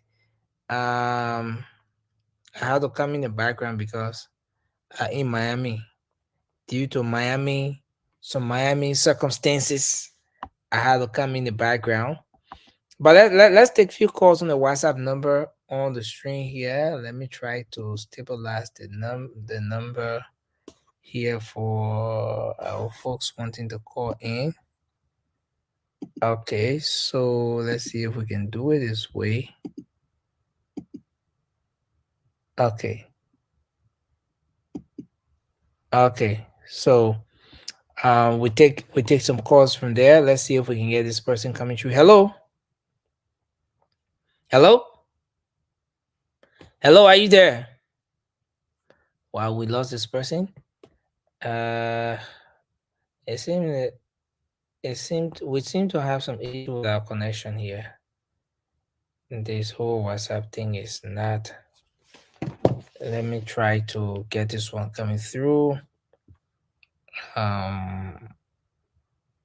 Okay, let's see. Let's see the possibility of getting this one here. Okay, well. Okay, so there seems to be a little bit of issue here with our connection. So I think we will just come back to do our closing. Let's just try to wrap up as we draw down the curtains on the show for tonight. So we will start with you, Mikael, and then Vasco, and then Rudolph will do the final closing. Well, I think thank you, Nessie. Thank you for always have the courage and have the time to come here and for us to talk to our people every night, here and there. But one thing remain constant is Liberia. We want the betterment of Liberia, no matter who say what. All of our goal is for Liberia to be better, to be a better country for its people, and for the people that live in there or we that living around the world to enjoy it and know that we got a country that care for its people. And But the issue we discussed tonight, I will go back to the assets recovery team. Whoever Joe Burger have placed in that positions, it doesn't matter what a person personal, or intention is towards somebody. It still gotta go through the legal process. It still gotta be rightly done. So nobody be falsely accused because somebody get mad against you or you got something in the corner going on. Desist from that thinking and that face the fact. And the last one is about the personal office thing we're just talking right now. At the end of the day, no matter what we say here, the person that will still be blamed will be Joseph Boakai because he's the president, he's the excellency. Everybody else work for him, so he got to look into those people that are working around him to make sure that nobody trying to, do those kind of things to tarnish your reputation or your government. So make sure you evaluate them right. If you need to fire some people, fire them, because at the end of the day, the blame will fall on you, and you have to take it. So it was a good show. I just want to acknowledge everybody for coming on here tonight and making this show. Vasco and Ruda and you, thank you guys. Thank you. Go ahead, Vasco. Let's hear you. Yeah, thank you, Rudolph. Thank you for always bringing us here to discuss the issue of the Liberian people. And to our audience, the people of Liberia, I mean, this is what you guys wanted, and we have it right now. So we have to deal with the situation that is unfolding. And we just want to pray because I won't sit here and wish evil like the way you guys did to former President Weah. Some of us, we have our family back home. We still got our children living back there. We just want the best thing for Liberia. So let the president wake up. He is the president right now. There's a whole lot of problem. I mean, the bread and butter issue, it should be a first priority. Let our people wake up and be able to get their stable food. Let our people wake up and be able to see their electricity. Let our people wake up and be able to pay small transportation fare. These are the things that's strangulating the people. If you don't address these things, you can get whatsoever you want to get outside, all your assets you want to recover. It will not have any impact on the life of the Liberian people. The most important things right now is the bread and butter issue. If this is the same bread and butter issue, the Liberian people took President Weah from power. So these are the things you need to address and start jumping from one Jerusalem, 4 year, all over the place. Address these things. So we pray for long life for you, President Boakai. And we pray that God strengthen you so you can do the work of the Liberian people. Thank you so much. Thank you. There is no government without. I mean, there is no government that that can come to power without having missteps. Just like every other government, this government, I feel like they have their own challenges. But with the kind of leader we have, we trust that he is going to make sure he correct these little mistakes and put us back on track. And from what we are seeing so far from his efforts made, we do believe that he will succeed and Liberia is going to prosper again. Thanks to all of you in the comment section. I mean, for the bad and good comment, they are all very, very welcomed. And Nelson, thank you for bringing us here every night. I mean, thank you so much. This is a good show. And I look forward to having a even better one tomorrow. Okay, so I think Mika, they are closing, right? Okay, so Yeah, I did. again, Yes. okay. So again, I want to say thanks to everyone for being here tonight. Neil Brown, AJ, David, Wowa Core, Yama Thompson. I appreciate everyone here tonight, and of course, Patience, Koi. Yeah, we look forward to having a great show here tomorrow. But just before we go, I want to send this as a birthday greeting to one of the ardent followers of the show. Madam Weddy Thompson. Today is her birthday. I want to say happy birthday to her. She celebrate a birthday today. Madam Weddy Thompson, happy birthday to you. We wish you all the best as you celebrate your natal day today. Kona Gato celebrates a birthday as well. Happy birthday to you, Kona Gato, and all of the people that have birthdays today. We wish them all the best as they celebrate their natal day today. So till we come your way again, folks, we want to say thanks to everyone. Vasco, why you have your hair bent? Why been you want to look in the camera or what? What's going on? My man, you are muted. Your party was defeated. You just have to accept that thing and move on, Vasco. But that's it. We move on. CDC will coming back 2029 for our power again. And 2029 a long time. Oh. Yeah. Right, yeah. 2029. But again, thank you, man, Vasco. It's been a good show. Thanks for being here tonight. We appreciate it. Thank you too. Thank you too. Okay. Yes, sir. A special one from the CEO, stand with the spoon.